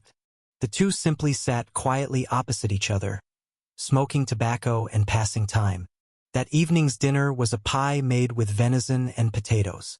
After dinner, Raleigh paid his respects to his sovereign and left Roanoke Island. Elizabeth tilted her head as she watched Raleigh board the ship with somewhat excited eyes. What is he hiding? Another woman? That doesn't seem right. Equals. No matter how little I know about history, there's one thing I can say with absolute confidence. Absolutely, as far as I know, there was never any history where Elizabeth crossed over to Roanoke Island to enjoy a leisurely retirement. But what does it matter? What does "as far as I know" matter? As far as I know, the Roanoke colony failed, and there was never an incident where saints receiving angels' commands cured the plague. Let's just accept it outright. Goodbye, my catalog. Goodbye, my limited historical knowledge. It seems both of you have become completely useless now. Well, famous figures might still be born, right? Strictly speaking, since I've been transported into a game, notable people would probably still be born as if they were NPCs. Yeah. So far, only a little more than 10 years have passed. No one knows yet how far the butterfly effect of history will reach. Let's be optimistic. Whatever happens from now on, things will work out somehow. Nemo. It seems trade with England will become somewhat difficult. Pardon? What's happening, Walter? After the rebellion, things are chaotic, and for now we're sending goods to Scotland instead, but they seem barely able to handle our volume. More than anything, Ireland has become semi-independent, so we're struggling to avoid hostile ships. Of course, we can evade them to some extent, but given the Clipper's characteristics, it takes time to pick up speed. What a mess. When Spain gets an idiotic king, does England have to crash vertically to maintain balance? Is this God's balancing that mere human game designers dare not approach? Whatever. I raised my head to look at the ceiling and shook my head. Chapter 157. Othello Chips. 2. My mind was complicated. Why did Elizabeth of all people come here? It's not even that good a place for a nearly 70-year-old elderly person to live. The fact that one of the world's most famous queens is living and breathing just about 100 kilometers away makes me incredibly uncomfortable and anxious whenever I think about it. What should I do with her? Will she live here for the rest of her life? But I can't keep her imprisoned forever either, and I can't send back an ally with whom I've built a good relationship, putting her in danger of death. The worries keep piling up. Elizabeth's escape hasn't only affected Virginia's trade situation and my mental state. Drake is now saying things like, "It's unfortunate that London has fallen to treason. Nothing can be done. Given the circumstances, I must expand business from here," and is more enthusiastically beating up the Spanish forces. He also continues to visit Roanoke Island occasionally to pay the stipulated tribute to Elizabeth. It seems he's acting up more now that he no longer needs to visit England. As a result, the Western Atlantic and the Caribbean have become even more turbulent. It's absolute chaos. Because of this, we're inserting more spies into Florida, extracting more information from there to exploit Spain, so this situation won't be easily calmed. Conversely, Spain is performing well in the Eastern Atlantic. Originally, the Earl of Essex, Robert Devereux, would have botched the suppression of the Irish Rebellion, dragging things out, and then gradually the situation would reverse in the 1600s, with England achieving a decisive victory at the Battle of Kinsale in 1601. Thus, driving out native Irish forces and gradually strengthening England's colonial rule over Ireland was the original history according to the catalogue. Robert Devereux had already died trying to assassinate Raleigh and me. Other commanders stepped up to push the Irish into a defensive position, but now with Spain joining in and England self-destructing, the Irish Catholics have gained breathing room instead. As a result, Spanish privateers are currently doing quite well raiding Western England and Scotland. The whole world is full of chaos. It's not just anything, but an entire kingdom has been turned upside down, so the history of all Europe will start to be significantly affected. For now, we're experiencing economic impacts. How will the supply of luxury goods fare from now on? Iwet? How is the business at the port of trade progressing? If you're referring to the port of trade, it's starting to roll along properly. In fact, it's thriving. Hewitt raises his head with a bright face when I ask. It seems we're gradually filling the luxury goods supply that England has lost there. We could even expand the scale further in the future. Seeing that we're already short on chips. Oh, they're already running short? Speaking of chips, I should replenish them soon. Shall we go that way to get a change of scenery? At my words, the apostles, no, the government council members who looked slightly tired, rose one by one. Are we going shopping after a long time? I'm all for it. Oh, did you bring the chips? At Eleanor's question, I nodded, taking out a chip from my pocket. Ports of trade are usually built for commercial reasons. We were no different. At the port of trade, there's a market opened for French merchants. Naturally, if we're not going to barter, currency is an essential element in a market. What I'm holding is an Othello chip, white on the front and black on the back. A lightweight, appropriately small plastic chip with a magnet inside. A consumable. In other words, a currency that absolutely cannot be replicated with the technology of this era, and one that only comes from my home. Of course, let's go circulate them. Equals. If you go south from Chesapeake Bay, there are long barrier islands formed by sand, gravel, etc. deposited along the coastline, standing in a row. At their northern end is Virginia's port of trade. It was not far from Chesapeake Bay, making it accessible, and conversely, it was safe being separated from Roanoke Island or Croton Island. It was not bad for guiding and simultaneously monitoring French merchants coming to this area. In front of a building erected to one side, French people stood in a long line to exchange their gold and silver coins for chips. And those who exchanged chips from there hurriedly ran around to the markets spread out everywhere and immediately began bargaining. One chip has the value of 100 livres, a medieval French currency. That is, the value of 100 livre coins. And though I'm not sure, 100 livres seemed to be worth several months' wages for someone. When French merchants carefully counted out chips with trembling hands and handed them over, the natives who received them put out an equal amount of fur, coral, jewels, etc. The deal was made. When a French fur merchant clenched his fist in joy at the thought of becoming rich, the native who had just sold leather went to another French person selling goods here to pay that chip. What to buy is up to him. It could be iron tools, beads made of colored glass, or a doll to give to his children. Whatever the transaction, it is controlled here. These Othello chips are our community's first currency, and a currency that can only be used here. It's also a device that can minimize the influence coming into the community from the outside. Anyway, the apostles spend time looking around the market and purchasing things with the chips I distributed. Of course, I should not contact the French, so after looking around the market from a distance, I enter a tent set up at the edge. Flutter. Nemo. Good work, everyone. Have all the items arrived? Of course. Look here. There are so many beautiful things. If you look at this sparkling colored glass, various statues, all sorts of religious paintings and ornate crosses. All items ordered from all over Europe and imported through French merchants. What these are used for? Now, we will finally have a proper cathedral. That's right. We are building a cathedral.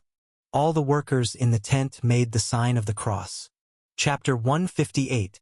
Cathedral 1. At the heart of medieval European society was, above all, Christianity, specifically the Catholic Church. The center of community was the church congregation. The most authoritative intellectuals in various regions were priests. And naturally, the most important focal point of the local community was the cathedral. At the cathedral, they celebrate the birth of a person and perform the sacrament of baptism so that person can establish themselves as a Christian. Next, in a traditional Catholic cathedral, they celebrate a person's coming of age with the sacrament of confirmation. And in everyday life, The cathedral is where people participate in the faith community by attending Mass every week.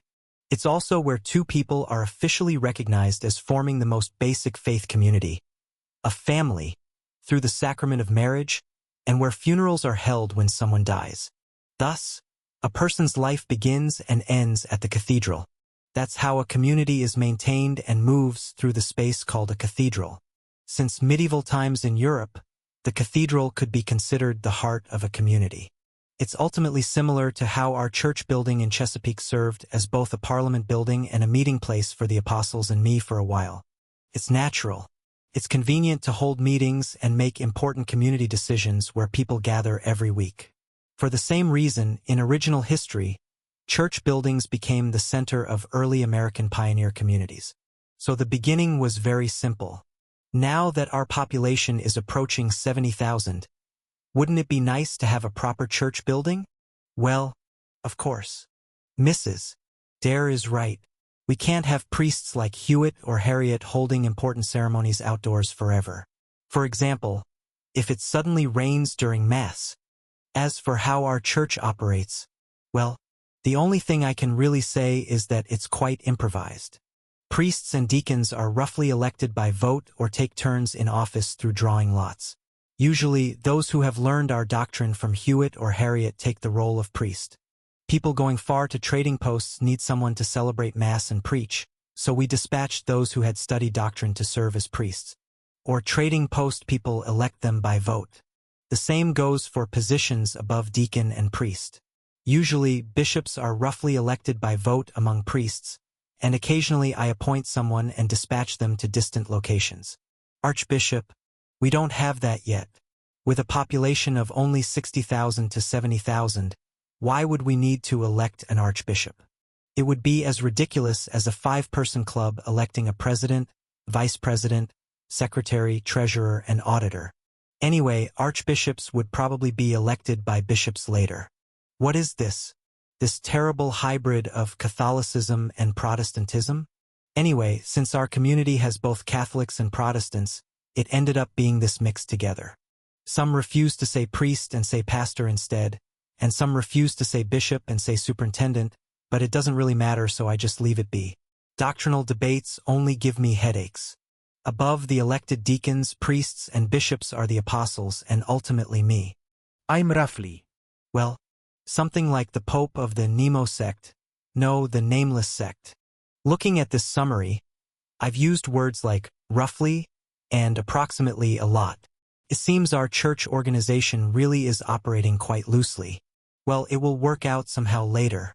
It's not something to worry about now. Anyway, even if the church organization is like that, other important matters can't be handled so casually. For starters, even though it's loose, the nameless sect is still Christianity, so everyone gives baptism to new believers. They preach using Bible content and frequently hold communion. And usually, church events are held every Sunday. That means believers need to gather around the priest, or pastor, or whatever, once a week. People gathering means a place to gather is needed. And that gathering place is the cathedral. I didn't know, but apparently people felt sad about calling a shabby hut with a roughly planted cross a cathedral. Especially when I occasionally drop by to give words of encouragement. Public opinion like, it's too shabby for an angel to preach in, sometimes arises. Above all, beauty and grandeur sometimes inspire holy reverence. Even from a practical perspective, we need something like a proper cathedral. Does Hewitt think so too? Of course. Why did Catholics create icons? Wasn't it to make preaching easier to barbarians? Right? I understand. They mean that having something cool-looking helps maintain dignity and aids in missionary work? From that perspective, the grand and decorative elements of cathedrals and churches could be seen as designed under extremely practical purposes. They overwhelm people once built. That's how our denomination's first cathedral building project began. Didn't we say we shouldn't erect statues? We must remove everything except paintings and crosses. No. Why get rid of such nice things? Are you planning to just show a single cross to natives who have never experienced Christianity before? Saying, this is our God. Can't that be well explained through preaching? If preaching alone were enough, we wouldn't need to build such a cathedral in the first place, would we? Mr. Hewitt Vicente, that's enough from both of you. Aren't you ashamed in front of the believers? Of course, it was very eventful. Now it's the early 17th century, the era of religious wars. For now, I barely mediated the conflict between Hewitt and Vicente.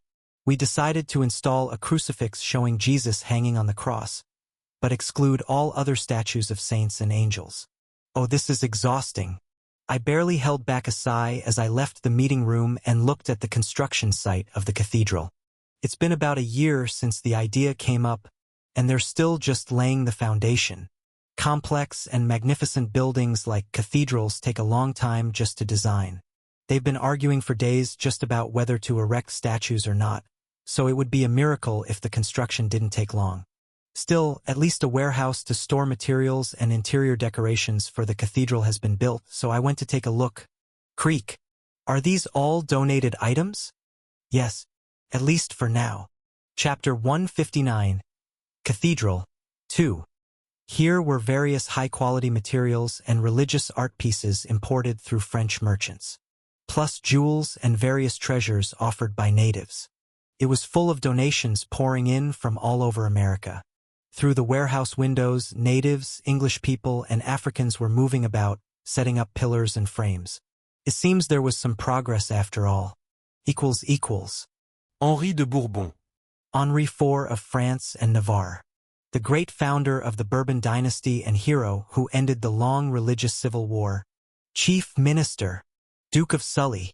Maximilian. Damn it. The treasury is on the verge of collapse again. Do we really need to build that canal?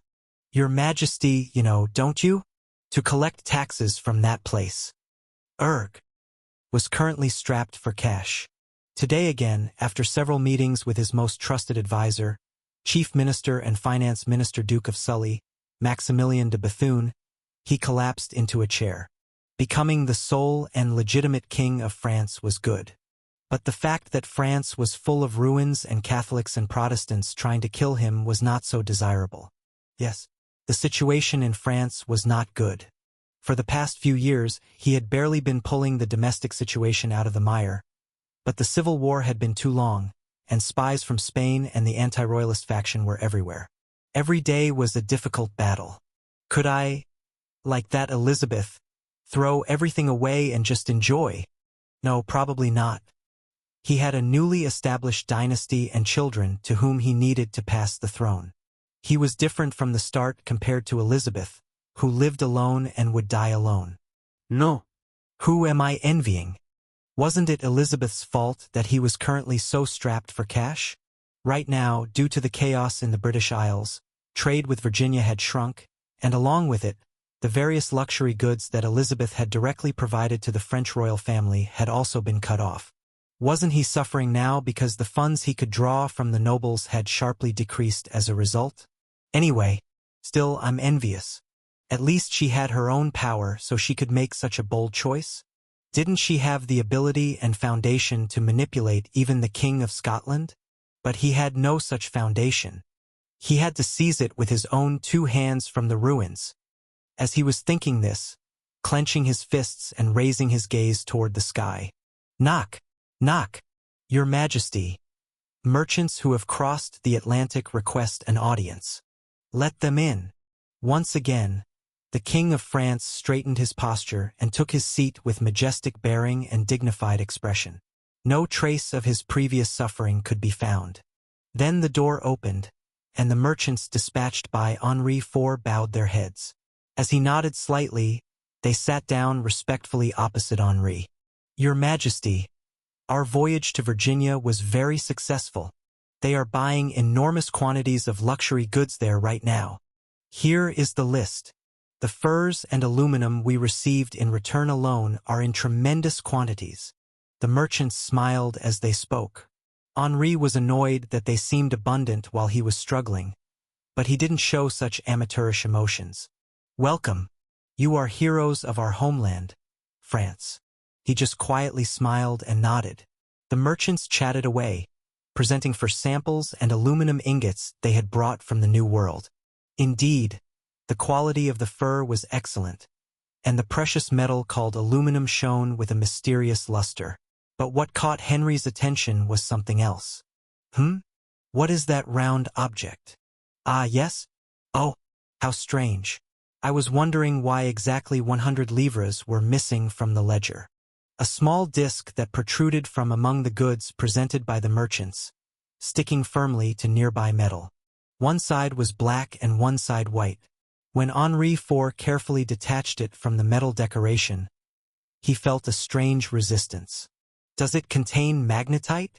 Ah, exactly right. That is the currency used for trade in Virginia. We tried to replicate it, but we couldn't identify the nature of the material. Light, smooth, and warm to the touch like porcelain or ivory. Henri IV, not knowing the word plastic, was unable to identify the chip's nature. So he took it apart and then reassembled it before putting it in his pocket. He confirmed that inside was a well-processed round piece of magnetite. Henri said to the merchants with his characteristic kind smile, "It looks difficult to replicate just by looking at it." That's right. We still don't know what technology was used to make it, but even if we found out, I doubt we could replicate it.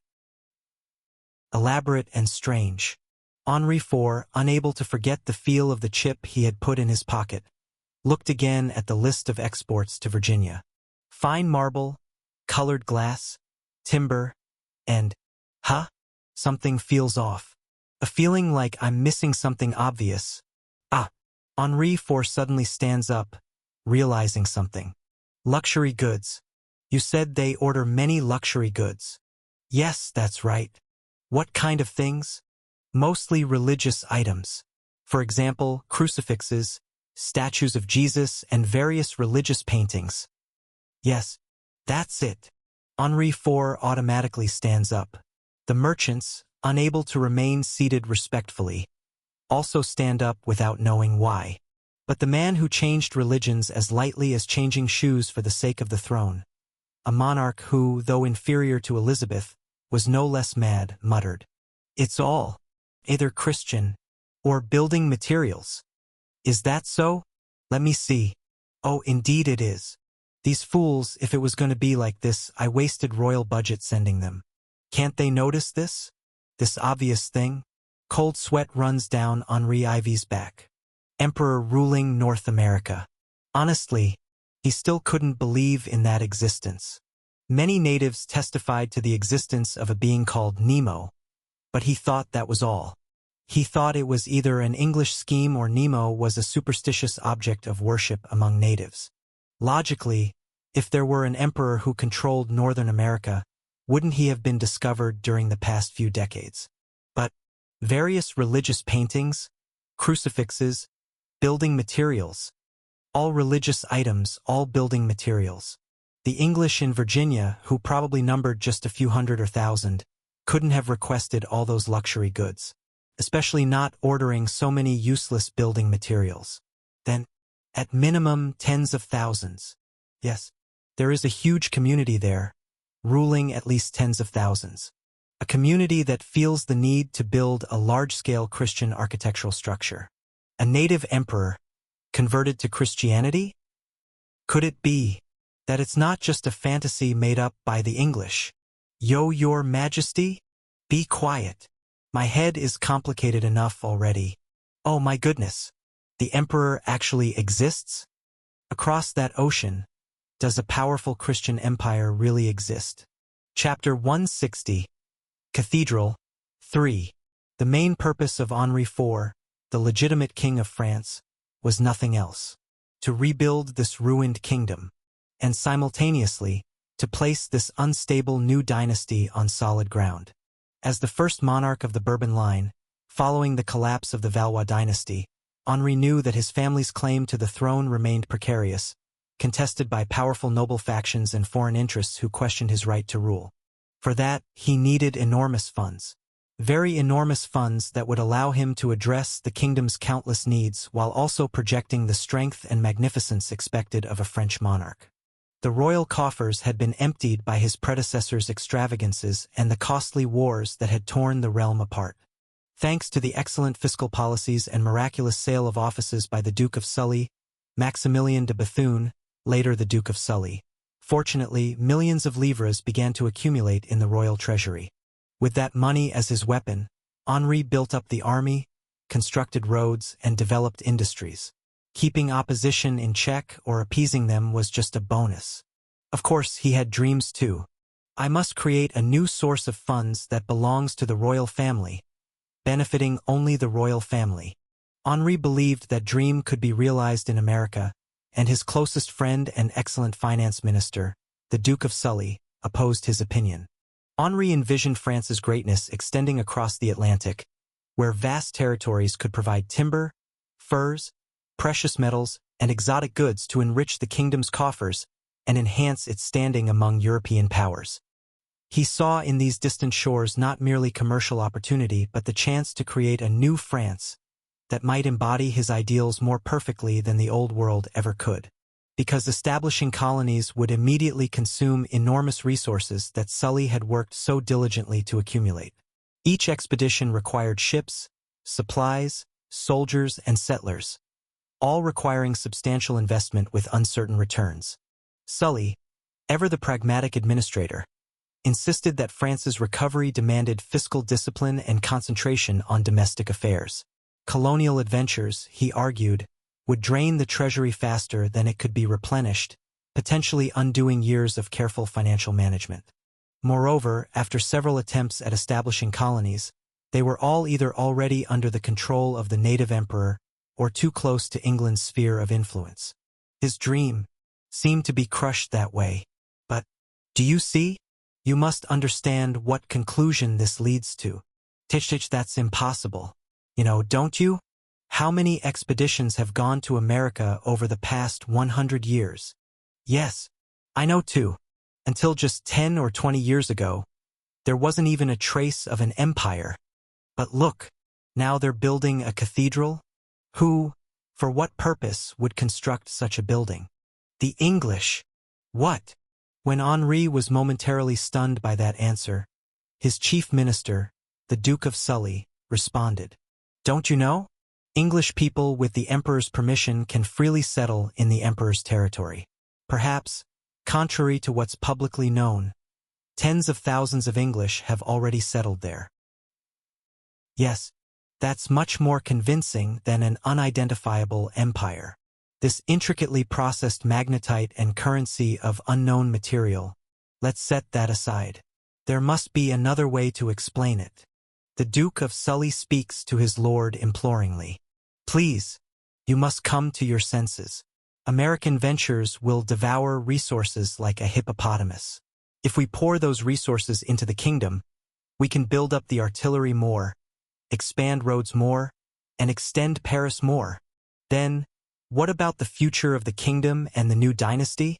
The future is here, not across the Atlantic. My lord, please. Well, that is certainly more realistic. Yes, my lord. But realistic assumptions aren't always correct. Henri IV grabs Duke of Sully Bethune's shoulder and whispers quietly as if coaxing him. My friend, I will check just a few more times. After that, if this empire truly turns out to be an illusion created by the English, then I will stop. Then. Not right now. At those words, the Duke sighs, and the king raises his chin high and says, For now, it's time to verify these suspicious things. With so much physical evidence, how can I deny its existence outright? For now, there is overwhelming physical evidence before their eyes that the empire must exist. Conversely, there is also overwhelming circumstantial evidence that the empire must be an illusion. Yes, just one more time. I need to find out about this mysterious empire just one more time. Think about it, Maxime. If we assume there really exists an empire of natives there. I am thinking about it. Good. Yes. Imagine their numbers are at least hundreds of thousands to millions, and they've just converted to Christianity. Snap. Henri snaps his fingers and says, What would they need most? First of all, educated missionaries. We can't send missionaries. I am nominally a Catholic monarch, And wasn't the emperor converted by priests sent from England? Then he would be Protestant. Anything else? Then, perhaps wine for communion. Yes, that's it. A look of delight comes over Henri Ivy's face. We'll send wine across the sea. They may grow grapes, but do they know how to make proper wine? The English don't even know how to grow grapes properly or make wine. What if we send them properly made wine? If there really is a proper Christian empire and emperor, they couldn't possibly refuse. At the excited words of the French king, Duke of Sully Maximilian de Bethune strokes his mustache and contemplates. Yes. For some reason, demand for Bordeaux wine had decreased among the English upper class, causing concern. In this situation, finding a new market for surplus wine would not be a bad choice. The Duke of Sully carefully nods and responds. Very well. Let's contact the wine merchants for now. The next merchant ships heading to Virginia will carry wine. Good. Well chosen. Just wait and see. Henri IV lightly pounds his chest and bursts into hearty laughter. They will all become customers of our French wine. I look forward to seeing how much wine they will buy in the future.